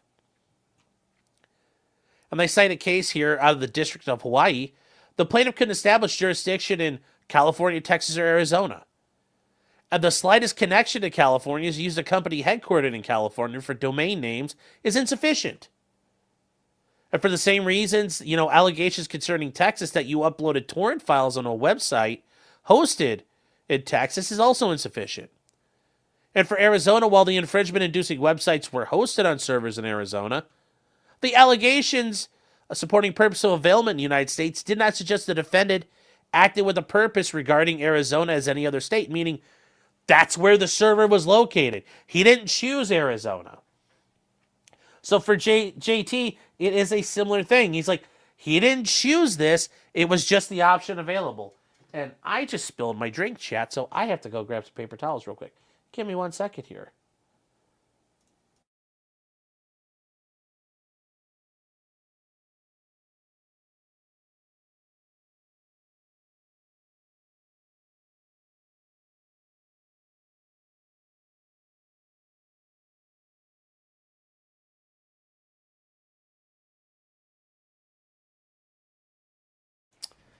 And that's the neat thing. They're in that closet that's behind in the office, if you've ever seen the studio tour. So that is the neat part. They're like right there. So that is the cool thing about this. I can kind of clean up right now as we talk. So you can see here, this court is pointing out that merely using a website company, that's not enough. That's not enough.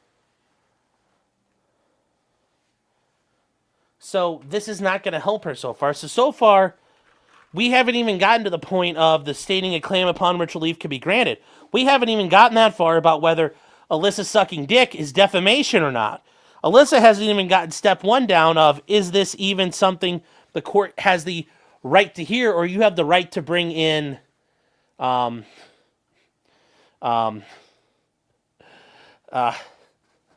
has a right to even hear this right now. That is a major issue for Alyssa. And this is something I know people are going to ask, well, what does this mean for the anti-slap? We're not even getting to anti-slap. We haven't even gotten that far yet. Because if you win on this, you kind of short-circuit the argument of anti-slap. Now, do I think that Alyssa could be liable for attorney's fees anyway? Yes, and I would argue she should be. But we haven't even gotten to the anti-slap issues yet. And since she's losing here, this might not also, I think she's in trouble. But she's going to dodge a major bullet if she doesn't get anti-slap here, which will suck for JT, but it'll be embarrassing for Alyssa and that'll hurt her.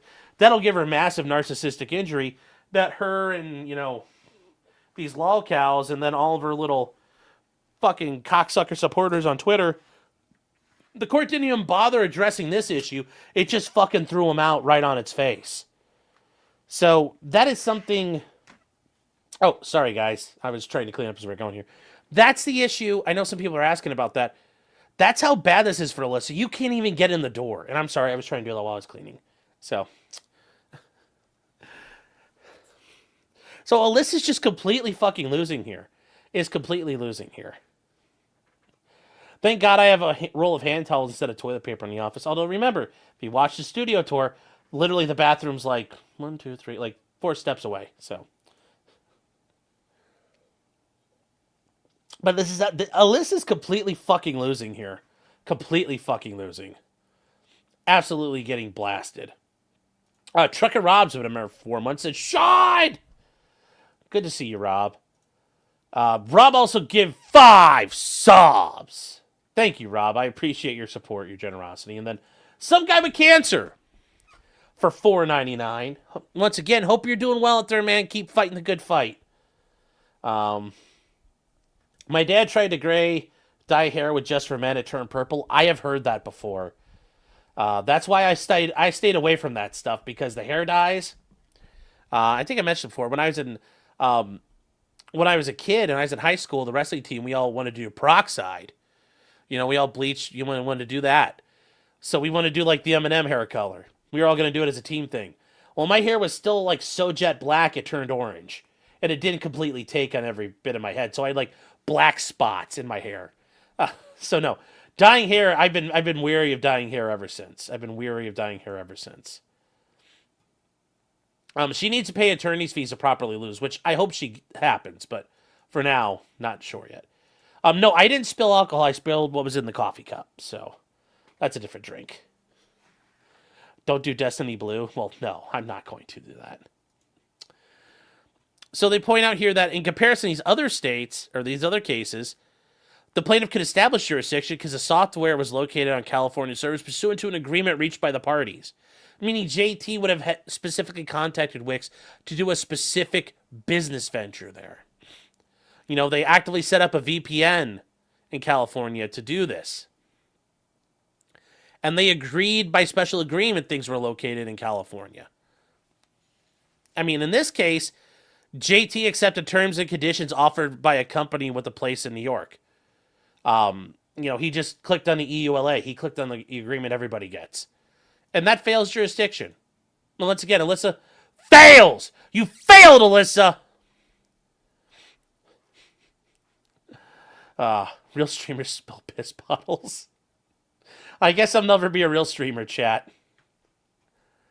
Alyssa doesn't allege the server is physically located in New York, and the transactions she alleges don't demonstrate any connection with New York was purposeful, rather they were merely fortuitous circumstance. Yeah. When the necessary relatedness is lacking, it's too attenuated and merely coincidental. Now you're wondering why they're citing the New York Court of Appeals. Remember, this is their Supreme Court. It's because Alyssa is using New York law, and based on the Erie Doctrine, federal courts have to apply the state law that's being used. So they look to New York state law, and this is too attenuated, and it's merely coincidental. We're not going to give personal jurisdiction. So Alyssa loses again. She also fails to establish these claims arise from New York business. She has not alleged her claims rise out of New York activities. And we already established one of these things here, that the whole thing with Wix doesn't work. 2, that he has conducted a campaign directly, targeting people here in New York. Nope. And then, directing New York agents to amplify his statements. And they point out under the arises from prong, you have to show specific business transactions. Instead they found that it arises from, was the statement researched, written, published, or produced in New York? that would be a case. But this didn't happen here. JT wrote, researched, published, and produced it in California. But no, none of the content was created, researched, written, or developed or produced in New York. And you have to show some purposeful activity within New York. You know, such as research, writing, printing, or broadcasting. And you might say, well, wait, one of the people he used would be correct.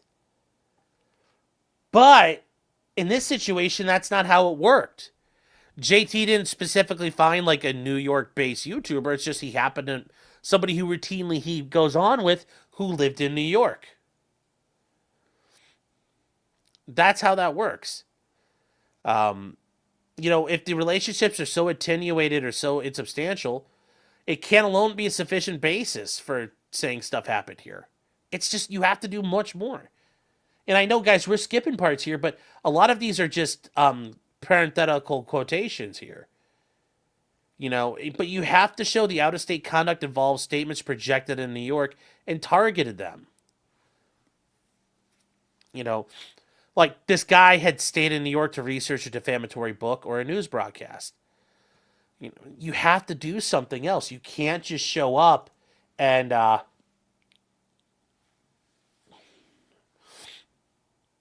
there's no other way to look at it. There's no other way to look at this. Oh.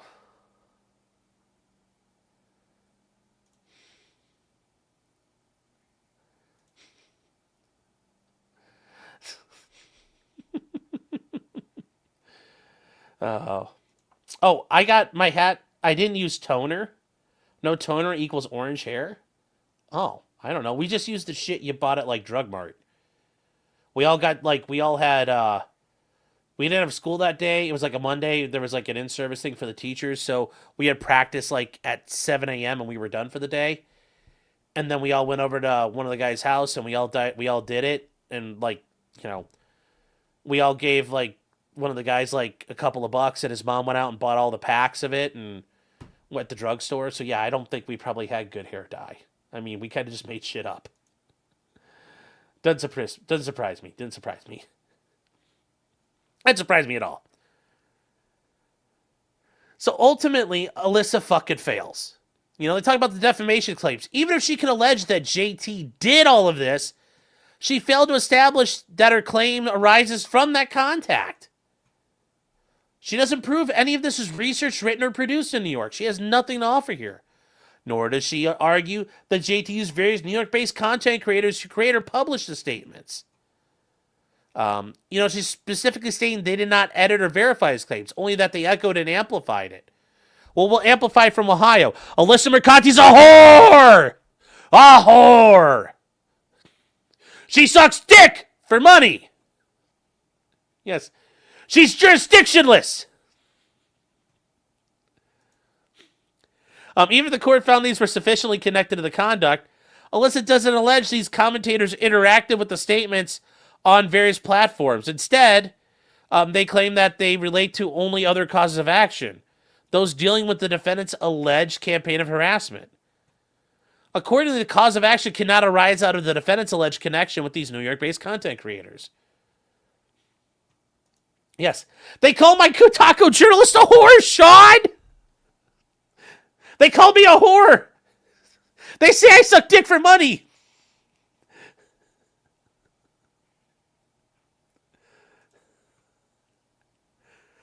She also argues that JT's business has a substantial nexus to the claim. At least one paywalled article used the New York-based Wix services.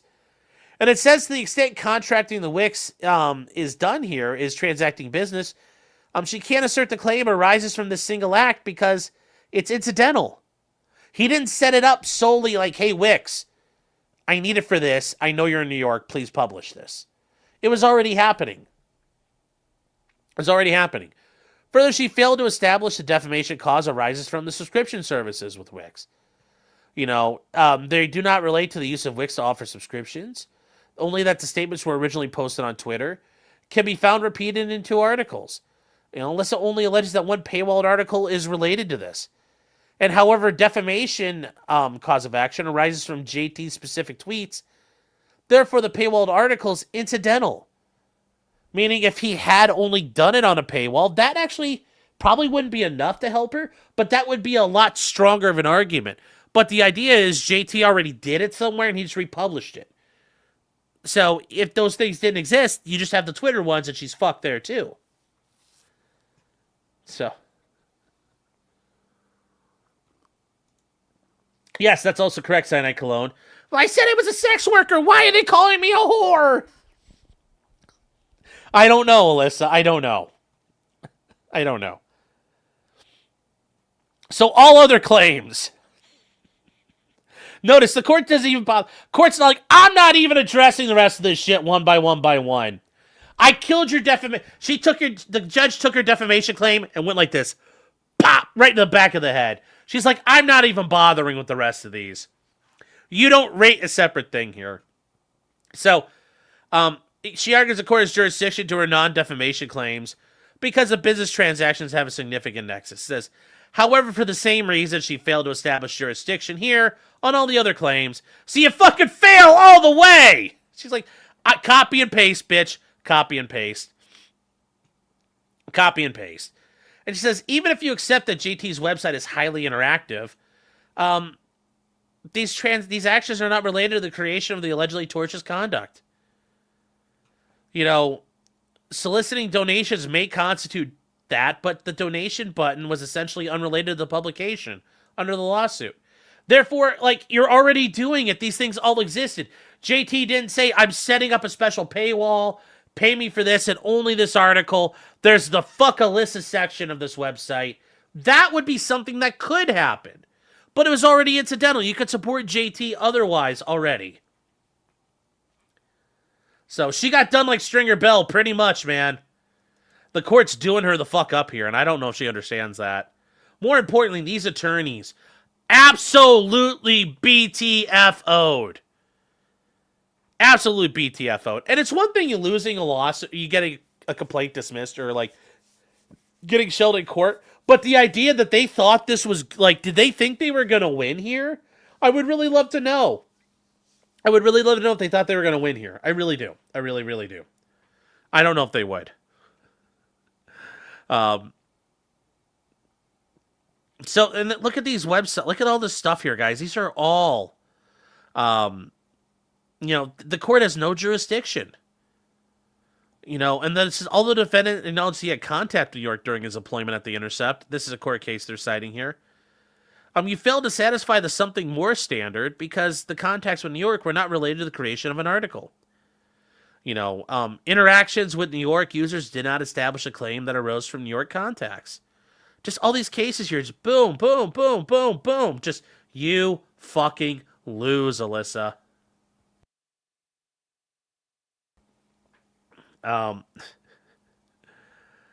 So she goes further. You know, they allege that her website, the website's success directly tied to JT's revenue, relies on his highly opinionated and sensationalized content, which includes his negative coverage of Alyssa.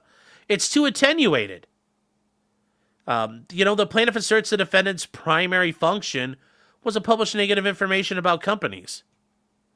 And the website's visitors made donations solely because of overwhelming negative comments and content. Nevertheless, there's no nexus between allegedly tortious conduct and revenue transactions required to support the conduct. And the relationship between the quest for funds, the grift, chat, the grift, and the lawsuit is too insubstantial. Zocast says, I can't believe someone filed this. Remember, you're dealing with the lolcows, Lane Haygood and Remy Green. A troon and a lunatic. Although, you know, you could say two lunatics. Well, one of her lawyers is a woman. Well, no. Both of her lawyers are men. One of them's pretending to be a woman. So, that's the issue. So, her lawyers are not women. So.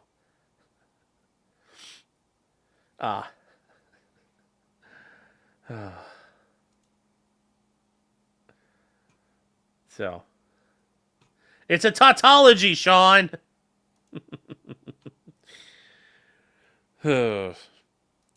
They keep on just pointing out that, finding a plaintiff's allegations show the availability of popular music videos and the ability to geographically target advertisements represented a revenue stream which were integral components of an integrated advertising strategy, and for which New York visits to the website generated a amount of revenue, was more than a theoretical nexus, but a credible allegation of economic motive.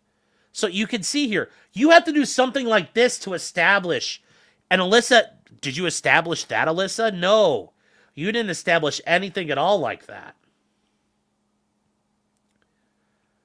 And they point out, as in the Best Van Lights case, the defendant's quest for funds through the Smash JT website is the ultimate source of his harassing conduct and from where he conducts his campaign of harassment and emotional terrorism against the plaintiff. It does not, without more, constitute a nexus to her claims. Accordingly, she fails to establish jurisdiction. BTFO'd. Am I sniffling a lot? Yes, I'm trying not to, chat. The weather gets to me. We're in the sniffing arc of the year. And then come like January, February, we'll be in the coughing arc for a year. And then when we get to May, we'll get into the sneezing arc of the year until late October when we get back into the sniffing arc again. The seasons. The time of the seasons. And then JT says there's no jurisdiction here because defamation does not apply under the law. And ultimately, the court just goes through this. It just fucking smashes her completely. It just absolutely fucking smashes her here. Sorry, I scrolled too far. This is... and here's the thing. The court's saying, to the extent we find they survive a defamation carve-out, JT argues that Alyssa can't prove the allegations of substantial revenue in the complaint because all that is alleged is nothing more than revenue allegedly generated. It's something Alyssa can't plausibly claim to know, much less quantify, and she has no reasonable basis for guessing about it. Buy a HEPA filter. It's just my allergies are going to be rough anyway. Having cats and dogs ruins my allergies too, so. Now, Alyssa says this is all there because the carve-out is futile because the law cited supports not apply. Says instead the relevant non-defamation claims involve alleged harm suffered. It is precisely the same as caused by defamation. They don't get analyzed as defamation claims. That's not how that works. That's not how that works. So she argues the court can exercise jurisdiction and that JT should have expected his conduct to have repercussions in New York, given that Alyssa is a resident of New York, her employer Kotaku is a New York-based company, and JT is aware of and directed his harassment campaigns at Alyssa and Kotaku. She contends the amended complaint alleges that JT generates substantial revenue from interstate commerce through his website. It says to the extent more is required, Alyssa would be entitled to jurisdictional discovery into JT's income and revenue sources. Now, there are times where courts will allow this. There are times where this can happen. Now, ultimately, the tortious conduct of JT has to have taken place in New York State. And as you guys go through here, look, this is just all the court explanation of all of this. All of this here. Keeps going and going and going and going and going and going and going and going. And this is an interesting one here. We've held that section 30283 is not satisfied by remote or consequential injuries, such as lost commercial profits which occur in New York only because Alyssa lives there or is doing business there. Her residence in New York and experience of economic or emotional injury in the state is insufficient to constitute injury. And she argues she has jurisdiction, but she fails to make any arguments that satisfy the situs of injury, meaning why did it happen here? Remember, like I said, if you hit somebody with a car somewhere, that's the situs of the injury. Where did you do it? I hit the person with a car in the middle of Times Square. That's pretty straightforward. You did that there. If I hit somebody on, Public Square in Cleveland, it's pretty clear I did it there. But this one's not clear, and she has to establish it. She claims that her claims and arguments track the wording of the statute precisely. This, he committed a tortious act without the state causing injury to the person or property within the state. And he should have expected to have consequences in the state. And he derives revenue from interstate or international commerce. Now notice, you do, like, copying the statute word for word is always a helpful thing. You can say, look, Judge, we're doing exactly what the rules say. Though in the opposition to the dismiss, she alleges that JT committed acts outside of the state. He caused injury in New York. He did so fully expecting, indeed expressly hoping, his conduct would have consequences. He derived revenue, substantial revenue, from that. The law requires to allege that the location of the original event which caused the injury be within the state forum. Something she did not do. Yeah, it doesn't show that this happened. Next time there's a HEPA filter sale, I'm sending Sean sales. You don't know what size my furnace is, so don't do that. We have filters anyway. Is Public Square an actual Cleveland thing? Yes. Public Square is the name of the downtown square in Cleveland. The statue of Moses Cleveland is. Instead, Alyssa's allegations attempt to connect online actions to New York because they had consequential harm to her, a New York resident, which she felt in New York. She contends that JT should have known his conduct would have repercussions. However, under the case law on the circuit, that's not enough. It's not enough, Alyssa. Honey, you lose. Accordingly, she does not have jurisdiction over JT. She fails to plead an agency or conspiracy theory. Remember, part of this is she says that JT used New York-based influencers and knowledge of their platforms to further his defamatory and harassment campaign. And the stochastic terrorism. Once again, guys, if you're going to make a conspiracy, you have to plead it. And remember, chat, you're almost getting very dangerous. You're getting to that very dangerous 4-letter word that people file all the time in civil cases, and it's never the answer. It's never the answer. And I'm surprised these retards didn't do it. I will give them credit. They didn't do it. They didn't file a fucking RICO claim. They didn't do a RICO claim. No, not rape, John. No. Not rape. Not rape at all. Rape. No, not rape. Not rape. 4-letter word, that's never the answer. Lupus? Yes. No, it's never RICO. It's never RICO. It's never lupus. So,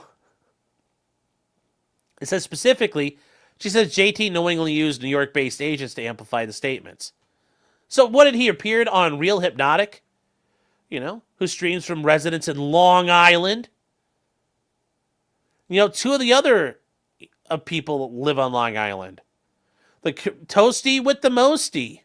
And Rev says Dezu. She also claims they're in the New York area. She also claims they were in the New York area. And she said that they utilized downstream commentators creating their own videos, amplifying what he says while stoking harassment, rape, and death threats and the like. Well, and we should read this footnote real quick.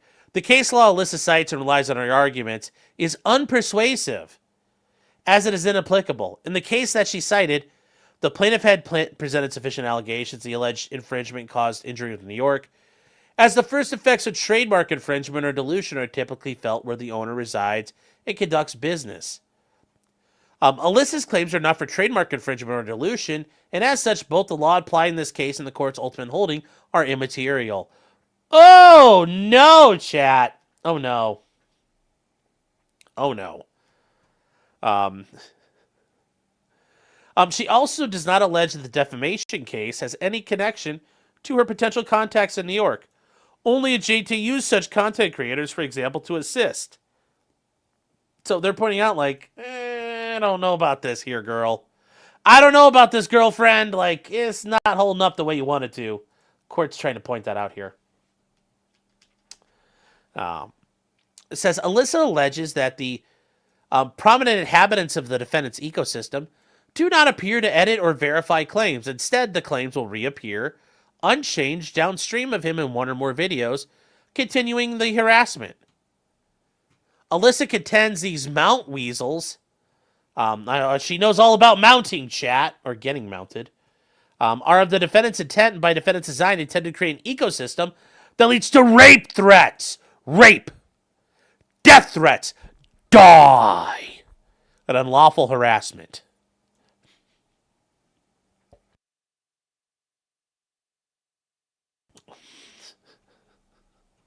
My ecosystem, yes. Mandy says, I know something that caused injury in New York. Chaos, he was standing his ground. Yes. And no, we're not talking about Bertie Getz. But he was based, by the way. But yes. Die. Plaintiff alleges several examples with Toasty and Rev. And it's not enough here. It's not enough here. You know, they provide a court may exercise jurisdiction over people through an agent if you're transacting business. But this isn't that. This isn't that. You know, but it extends through a person or through an agent who commits a tortious act. And yes, your agents can do it. Agency law is a thing. You know, respondent superior and agency relationships. Who is your agent? Not necessarily like 007, like agent, but did you hire this person to do your business? That's an agent that you conduct through. Your agents can make you liable. And agency is an actual thing here. Agency is, yes, the alleged agent acted in New York for the benefit of the non-resident principal. That is a very common thing. Agency law is very important. Is there lawful harassment? Yes, harassment can avoid the law. If you can harass people and still be within the law. Harassment can be illegal too. But yes, there can be lawful harassment. It's just harassment doesn't meet the statute. You know, if you're showing that a relationship exists, you have to show the agent acted in New York for the benefit of, the knowledge of, a consent, and under some sort of control of the principal. And you don't have any of that here. You don't have any of that here. Saying that JT used and directed agents is conclusory and insufficient. You know, there's 2 New York content creators who have copied what he posted without alleging facts that JT used these agents to promote. You know, his appearance on Hypnotic's YouTube channel where he discussed this isn't enough. Isn't enough. You know, there's a failure to include allegations detailing the participation. Or that Hypnotic was acting for the benefit or under control of JT. Like, that's entirely true, because how do you establish any of this? You can't. You can't. They're just literally making shit up. They're just literally going through this. You know, Alyssa must allege some level of cooperation and collaboration such that he requested the performance of these activities. And it has to be more than coincidental. Like, hey, man, like, especially, he's been, like, Hypnotic and all these guys. They're all friends. They've been on all the time. It's like if me and Meme Copium, or me and Legal Mindset, or me and, like, Danny On, or Ryan Mullally, or, who else could we talk about? Kurt. Or even Joe Neerman. There's not enough to establish things. Like, there's going to be some coincidental, like, I interact with these people routinely. If I found this guy out and said, hey, man, I know you live in New York. I want to harass this bitch. Can we do it? Yeah, Runkle's another good one. Exactly. Runkle. Fudbusters. You've got to show a lot more than just, oh, like, I'd have to single these people out and set something out that way. You know, you have to sustain the idea that New York-based agents to amplify the statements. She hasn't done that. She hasn't done any of this. She hasn't done any of this. There's nothing here to establish this. They go forward. It's, you have to establish a conspiratorial relationship And there isn't one.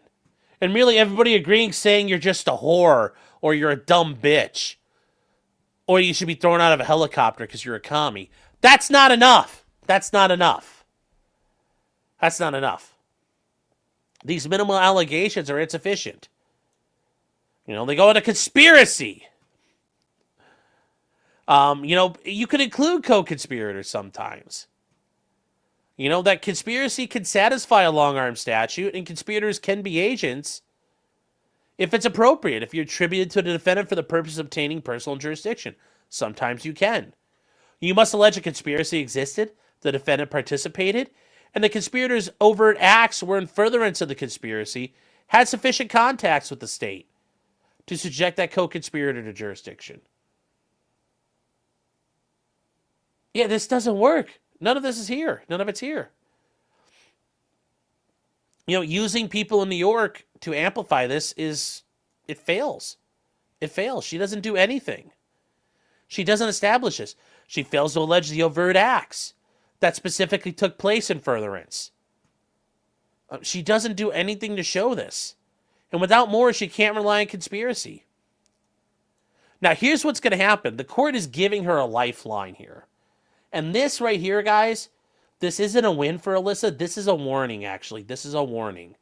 And if Alyssa was smart, she'll take this as a warning to her and her attorneys. This is not a dub for her. This part right here, this part is revealing. So Alyssa says she would be entitled to jurisdictional discovery. The court has wide latitude to determine the scope of discovery, so it can limit discovery. It can make discovery very narrow, or it can make it very wide. In this case, we're going with this option here. We're not doing that. And you're typically within your discretion to deny jurisdictional discovery when the plaintiff has not made out a prima facie case for jurisdiction. Now, they do point out the court has considerable leeway and may permit discovery in aid of a motion, because sometimes you are entitled to discovery in aid of a motion. Sometimes you can. Sometimes you can do it. But not all the time. So, you can... Oh, hold on here, guys. What is... I hate it when it does this. I hate it when it does this. Where is... Alright, hold on, chat. I gotta... Damn it. This thing just disappeared on me. Hold on. Hold on, chat.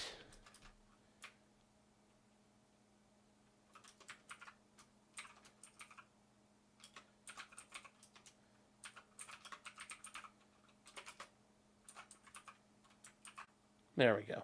I don't know why that didn't work, but whatever. I hate it when it does that. Stuff cancels out on me. No, they're not going to spread it wide for her. But they point out that you can get discovery in aid of a motion. They point out here the defendant does not address whether Alyssa is entitled to jurisdictional discovery. And I don't think... I mean, they didn't have to, and I don't know... I bet Ron Coleman was like, I don't have to because they're not going to get it. I think that's probably why Ron Coleman didn't address it. He's like, it's probably not worth the fucking time. And I don't necessarily blame him for that, but you know, there's something to be said about just every time the plaintiff says something, no. Although here it sounds like the court was going to grant it anyway. I mean, there's not a whole lot we can do about that. And it says because the plaintiff bears the burden of alleging facts demonstrating standing, sometimes you can get it. It says the Second Circuit has encouraged district courts to give the plaintiff ample opportunity to secure and present evidence relevant to the existence of jurisdiction. So see, even if they had opposed it, I don't think this would have mattered ultimately. It says the court should give, again, ample opportunity to secure and provide relevant existence of jurisdiction. The bar for granting jurisdictional discovery is low. And it's appropriately granted where the allegations make a sufficient start towards establishing it. But she's not going to be able to. She's going to be stuck where she's at. And I'm going to explain to you what the court's trying to do here. So, even when you haven't made a prima facie personal jurisdiction case, the court can still order jurisdiction. when it concludes a plaintiff may be able to establish it given the opportunity to develop a full record. I mean, this is where she's given a chance to, this is her way of getting a chance to quit.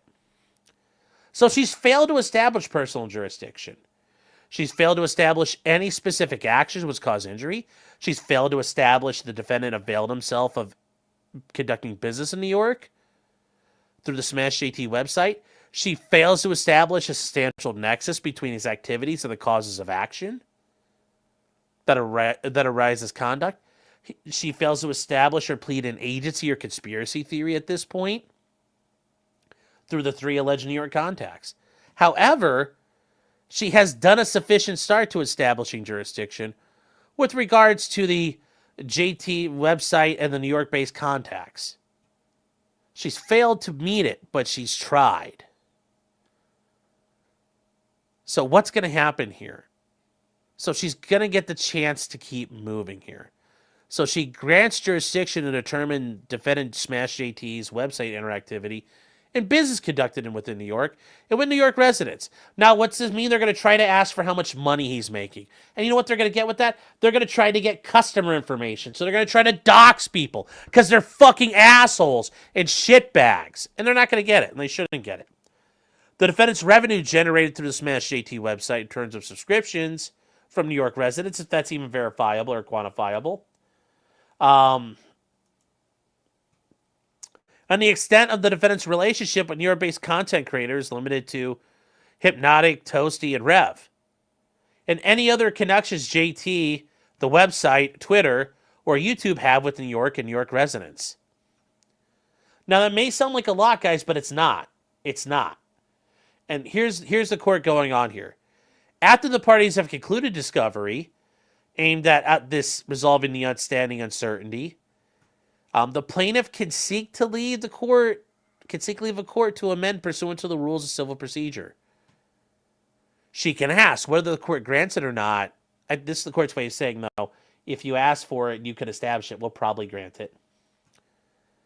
If the defendant believes that plaintiff has still failed, the defendant may request permission to brief a motion to dismiss in response to the third amended complaint, renewing their arguments under Rule 12b. This is a warning to Alyssa.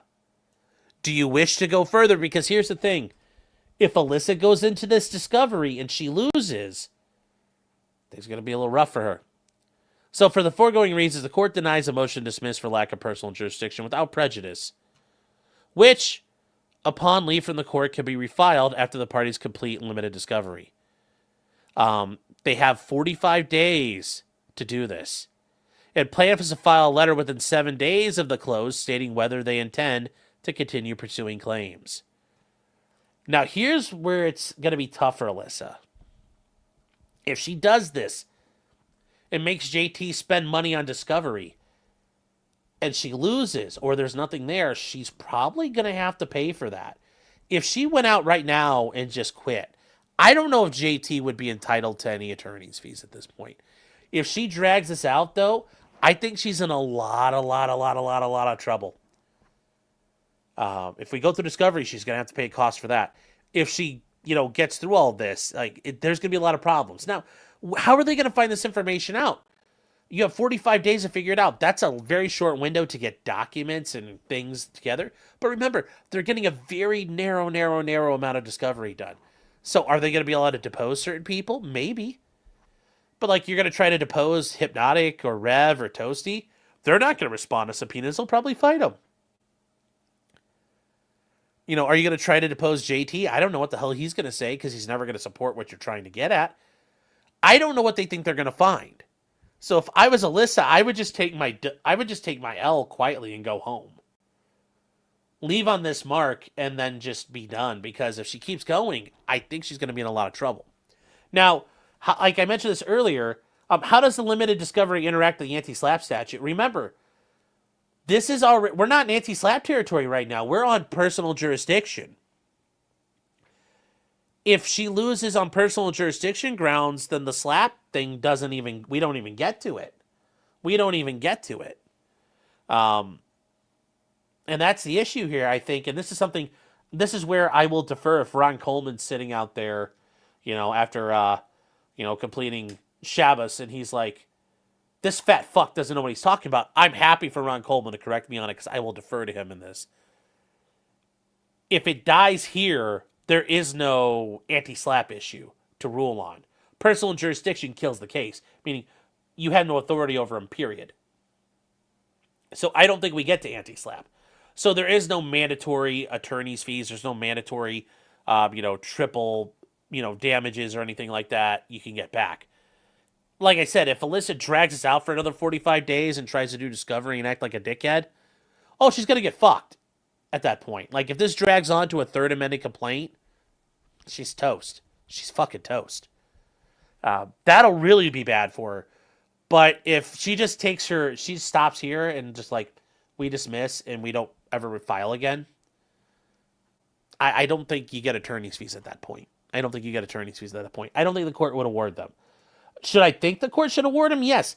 This is clearly a bullshit lawsuit, but remember, courts have an incentive to not want to, do that to people. They have an incentive to want to avoid chilling things in the court process. So, as much as people want to do that, courts will likely not do that. Okay, and that's just kind of the nature of it. How it goes. So, really, that's, like I said, I wish I could tell you more, but that's how we do this, guys. I'm not going to gas you up and say it's all in the bag. This might drag on for a bit. Which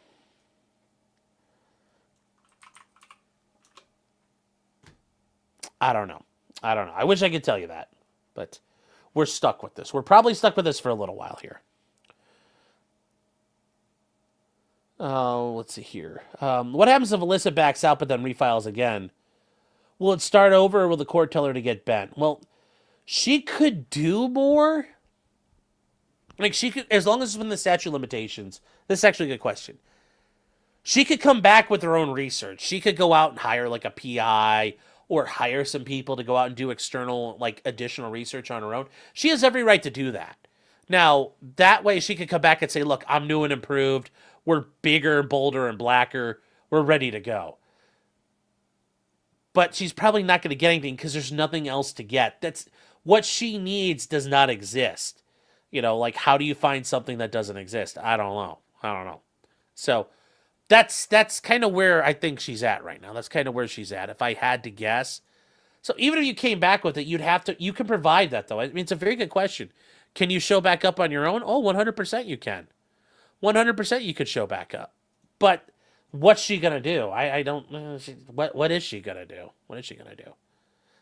And that's where I think, I hope that makes sense. No, sorry. I know you're not American. So I hope that makes sense to you, and I hope that makes sense to everybody else. She could always come back, but even with $1 million in her hands, I don't think she's going to find what she's looking for. I really don't see it. I don't see how she finds what she's looking for. Because I don't think it exists. Because it doesn't. And that's one of those deals. How do you find what doesn't exist right there? Could she hire the Energy King? I don't know if that would help her. Yeah, ultimately she's going to suffer. Hiring a gigolo will not help her. She's a sex worker herself, so why would she hire a sex worker? It's like a mechanic hiring a mechanic. Why would you do that? Now, finding something that doesn't exist is what all commies do to make their utopia.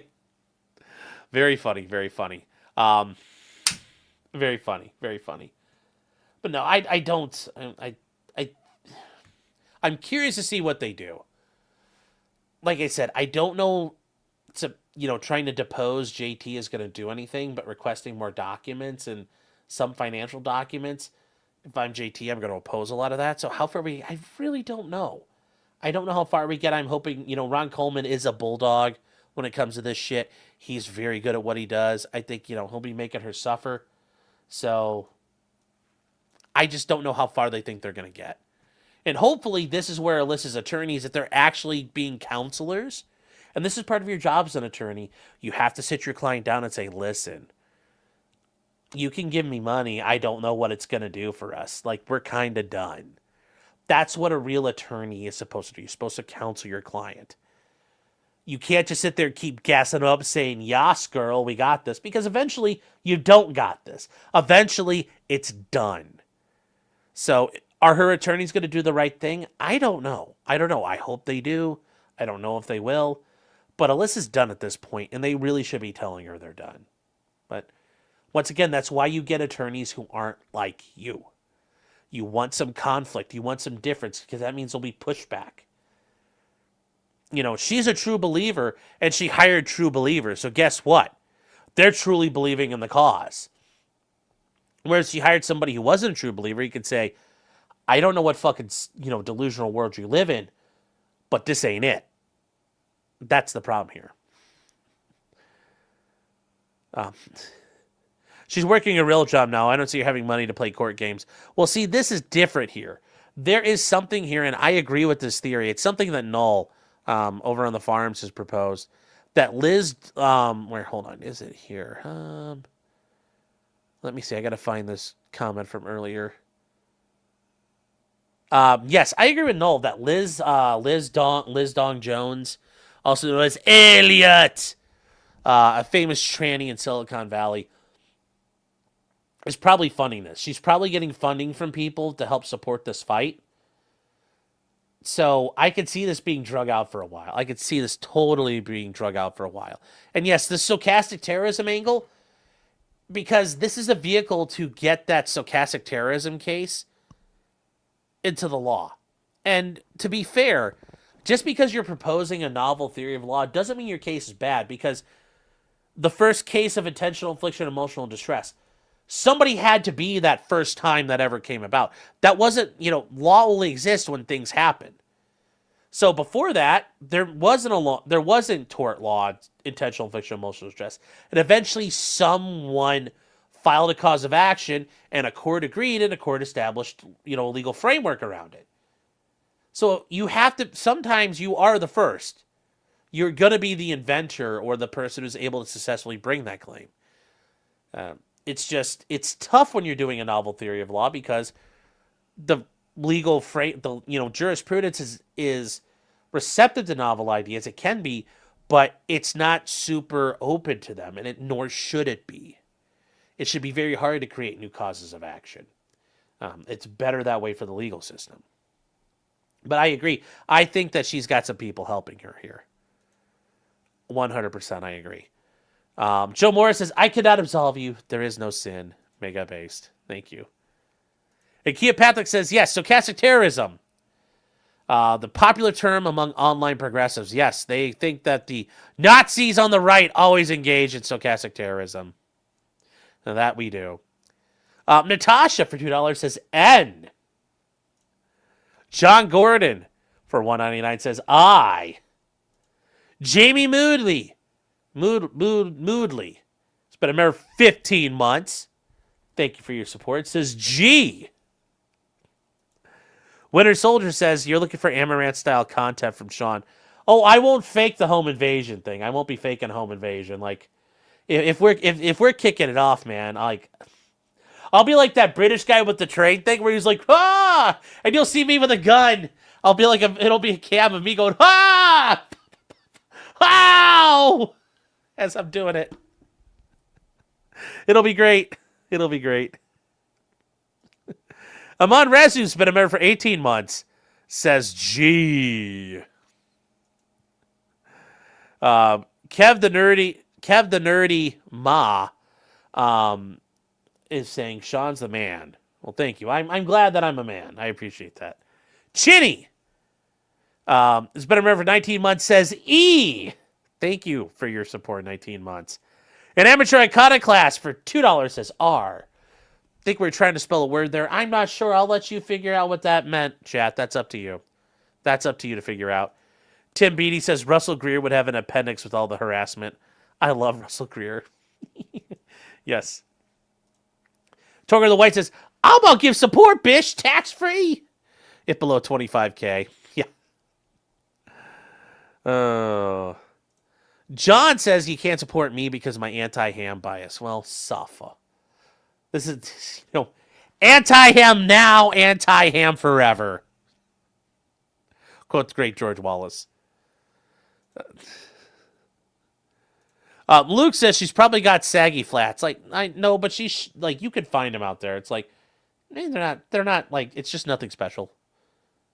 So, David Moore, yes, Ron Coleman has to go into court. Says, Your Honor, are you familiar with the practice of sucking cock? See, and that's the funny thing, guys. Like I said about the law, you get an N-word pass if like an N-word's used. You know, like you could say those things. So, you know, yes, they're talking like, you know, and that was the neat part when Ron wrote his motions to dismiss on this. Keep writing about how much cock Alyssa sucks.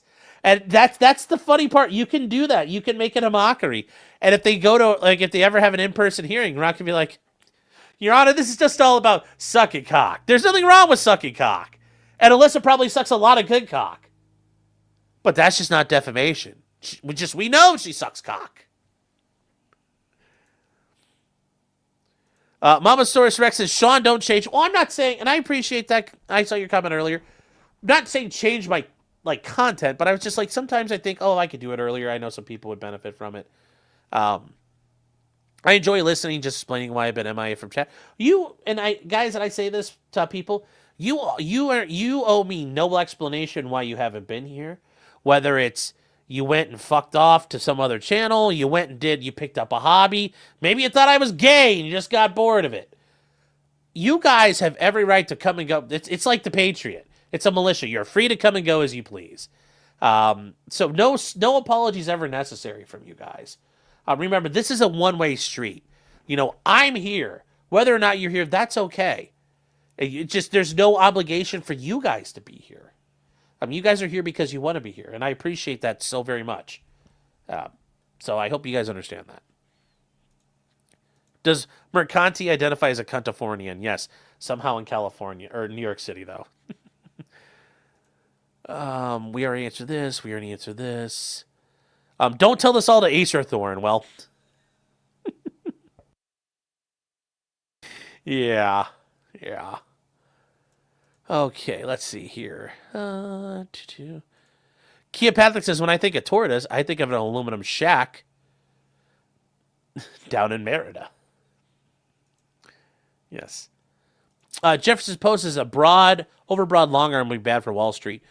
Yeah, but there's already special issues when you're dealing with financial organizations. So there's already going to be, like, you're stipulating the jurisdiction by getting certain licensure and operating. You're already kind of submitting yourself to jurisdiction for various entities and laws. So that's not as bad as you think. That kind of goes with the game. It's all in the game for them. John Coleman says, so are they going to go to Discovery or are they not? Because Jeff agreed to do something. Yes. So ultimately, he's going to let her try to prove that he's got contacts in New York, which I don't see how she's going to do it. Let's see. What did I miss? Johan's been a member for 17 months. Says, why are you gay? Man, when I find out, I'll let you know. Okay, here. Oh, I didn't see if I covered this earlier. Trucker Rob gifting 5 subs. Thanks, Rob. Thank you very much for your support, your generosity. Okay, we're not going to touch that one. Not touching that one. Scudx says silver fat fox supremacy. Well, thank you. Yes. Kale saying I didn't use toner. Yeah, well, hopefully we're not there. Jefferson Post says her lawyers are women. We already did get to that, yes. Cat Scally says I had the most informative, entertaining chat. I think so. My chat is full of very worldly, smart people, but also worldly people with a lot of experience. Yes, and her lawyers are saying, wait, we could have done Rico?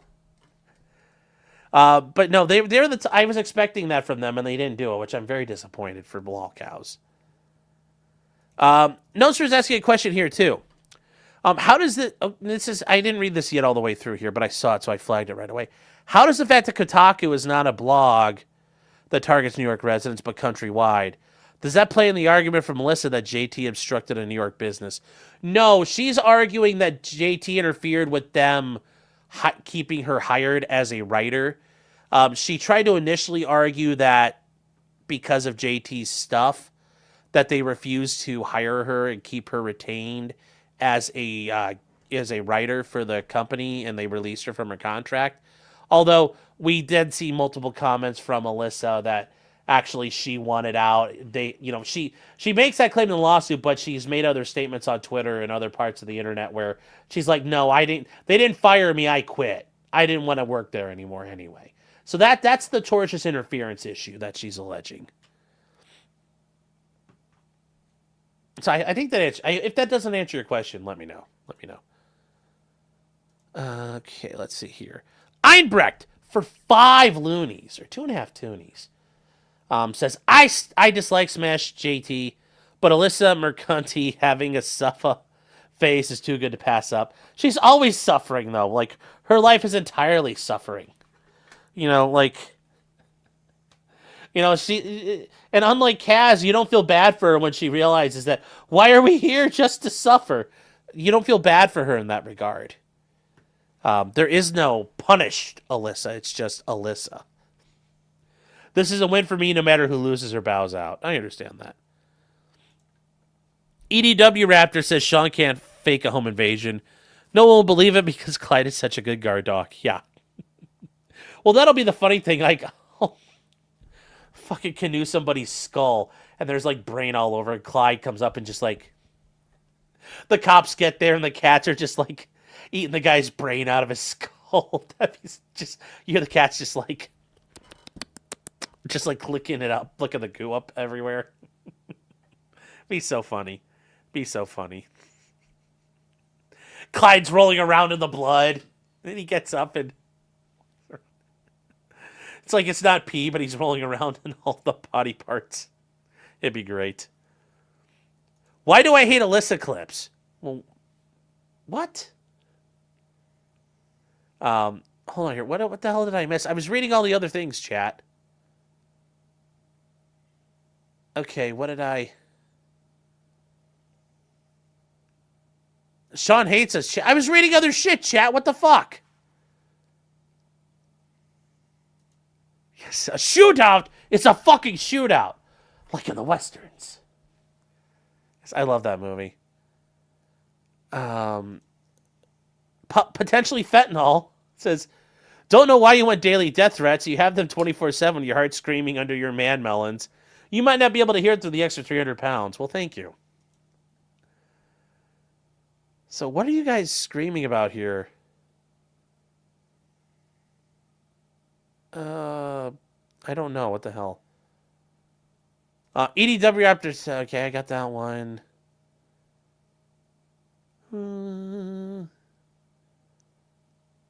Alyssa should be... yeah, there we go. Alyssa could get hired by Russell Greer.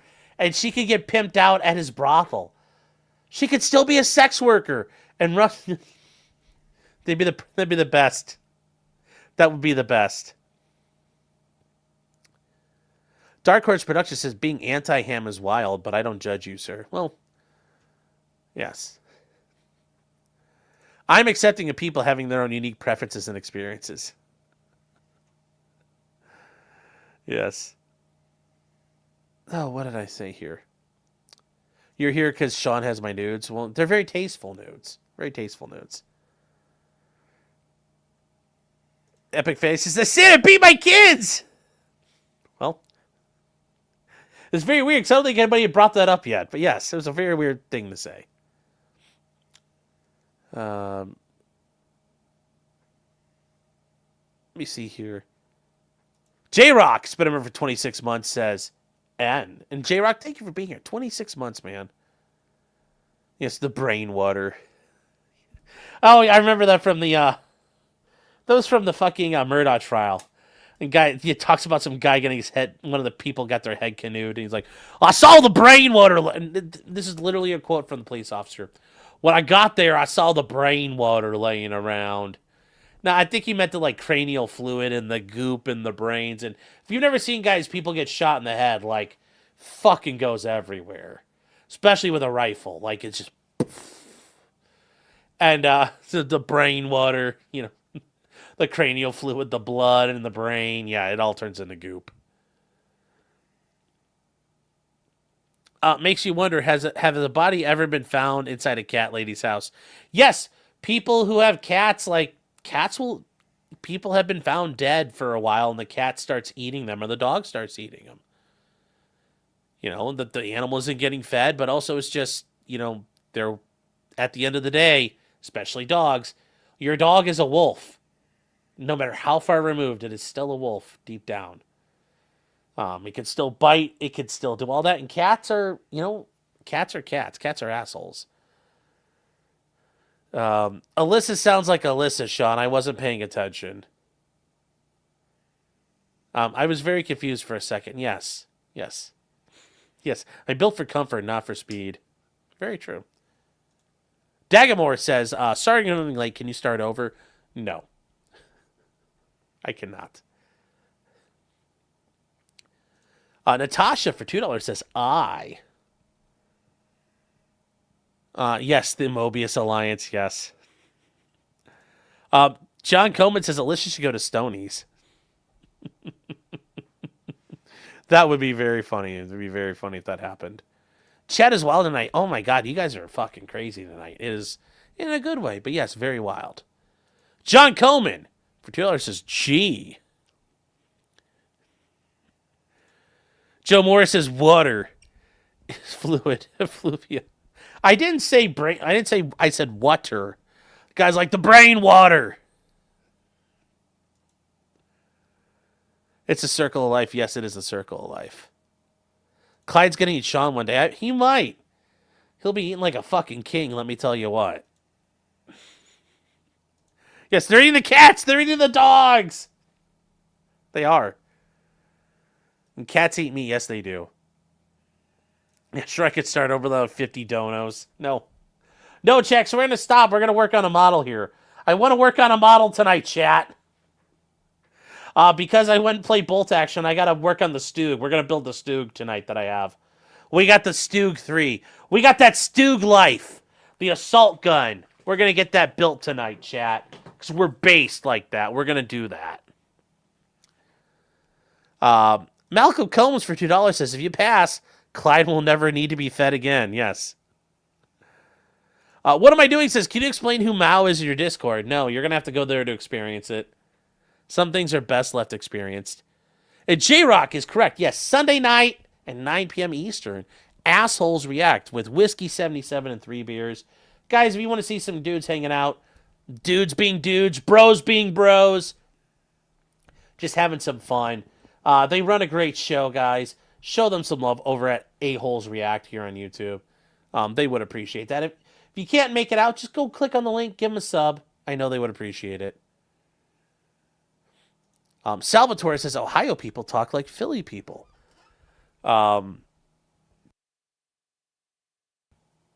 Those are fighting words. I do not sound like I'm from Philly. Now, Ohio people, and it depends where you're at in Ohio, like up along the lake, we sound very much like people in Chicago, but that's not like Philly people. You got to go read about the great vowel shift that's occurring, the great northern vowel shift that's occurring in the Great Lakes region. It's one of the biggest changes in the English language since Shakespeare. Read about it. It's very interesting. Very interesting. Water sounds like a New Jersey accent saying water. John Simmons, been a member for 9 months, says, holy shit, thanks to whoever made me green. Well, you're very welcome. Whoever did that out there, thank you. KLB, it's good to see you. It's been a little while. I got an email notification. I want a membership. Yes, looks like you did. Haven't been here for 10 months because those dainty-handed leash kids, J-Rock, Maddie B, and others, antagonized me because I used to mod for Kurt. It sucked here then. Well, I'm sorry for that.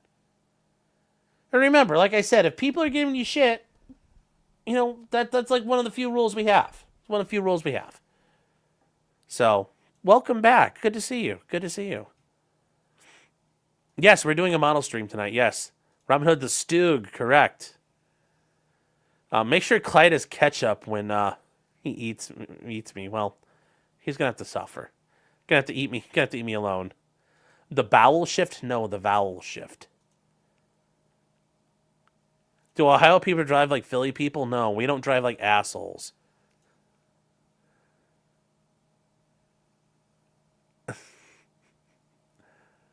Harry Stevens says, I just finalized the paperwork on XD9 yesterday. Any thoughts? I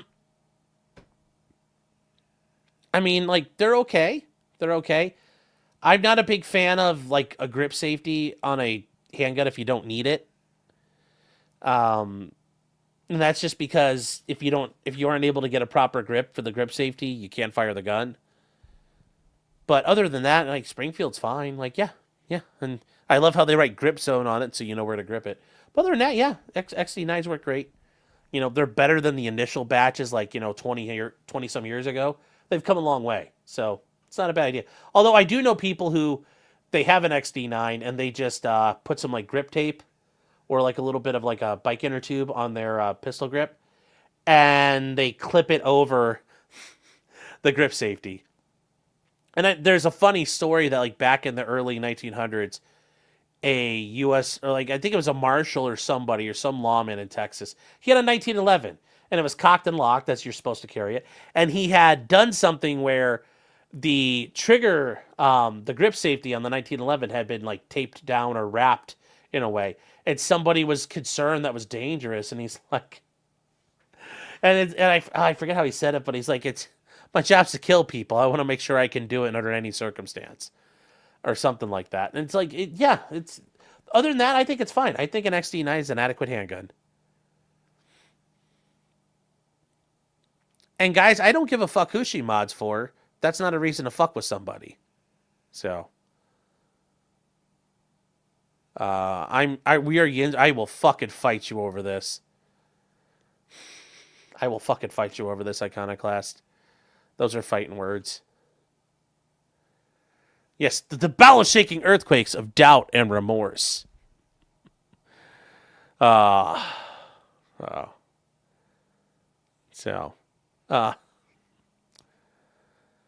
taping down the grip safety on a 1911 is normal in competitive shooting. I know, but I'm talking about in, like, 1915. That was the story that I was thinking of. So, Ohio is 61% white, 40% is just me alone, yes. Very true, very true. And honestly, you guys, I'm not going to sit here and sweep for Kirk, but you guys have misinterpreted. You're falling for some Ricada propaganda. I will just, you've fallen for the propaganda out there, chat. I'll just leave it at that. You should really rewatch the things you think are out there and realize whose bidding you're doing with some of those narratives. Just saying.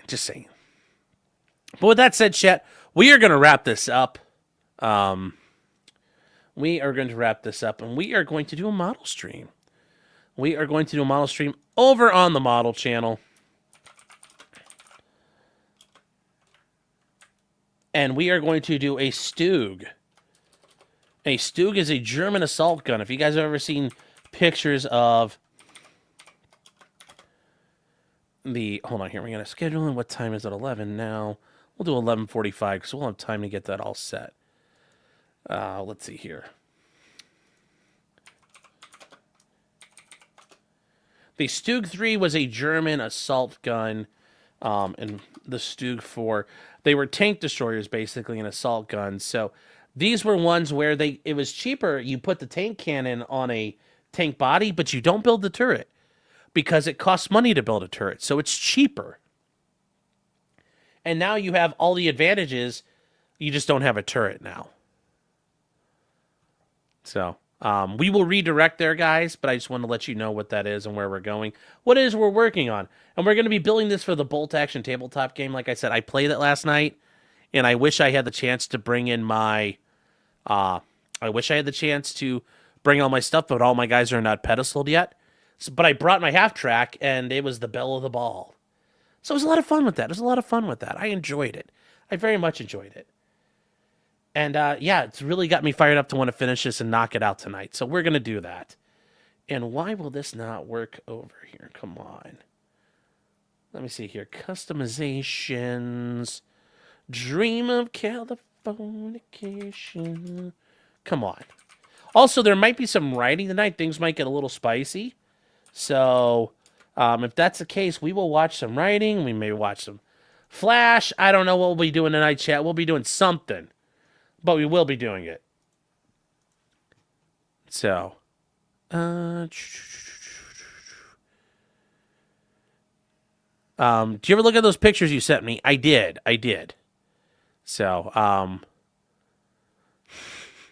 with that said, chat, anyways, we are going to wrap this up. I will see you guys over at the model stream. Thank you all for being here tonight. There's 538 on Twitter. Wow. Where'd everybody go? But anyways, chat, I will see you later. We might do something tomorrow. I'm not sure. There's no Formula 1 tomorrow, which sucks. But, you know, c'est la vie. C'est la vie. Actually, yes, there is.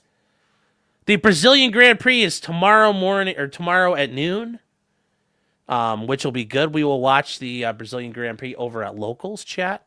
Potentiallycriminal.locals.com. Join us over there. We can watch it together. It'll be a fun time. And yeah, good news. McLaren has got the pole, which will be good for Max. Suffer Max! And put him to bed once and for all. Yes, there's... Get the fuck it. Cross your fingers for a Max miracle. No. Is the model stream on Locals? No. We're going over to the model channel. We're going to go to the model channel. So, we're going to go over to the model channel here, guys. I will redirect you over there. Stebby says, when you going to paint up one of those printed takes? Soon. There's so much stuff. I got to work on the Space Marines you sent me, dude. There's so many models, so little time. Yes, Nozaku says the model channel. Yes, Sean's model bench. I'm going to send you guys there right now. So remember, chat, until next time. Just because you did it does not mean you're guilty. And JT is not guilty of anything. He's not liable for anything. Alyssa's guilty of being a whore. Good night, chat. And I'll see you guys later.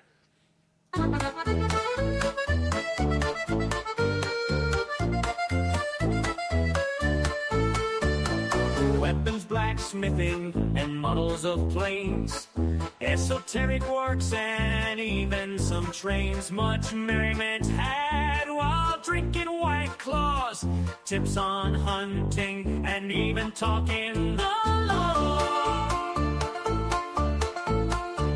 Whatever you do, just don't talk to cops, even when they nab you on illegal stops. Just 'cause you did it doesn't mean you're guilty, but please talk to a local attorney.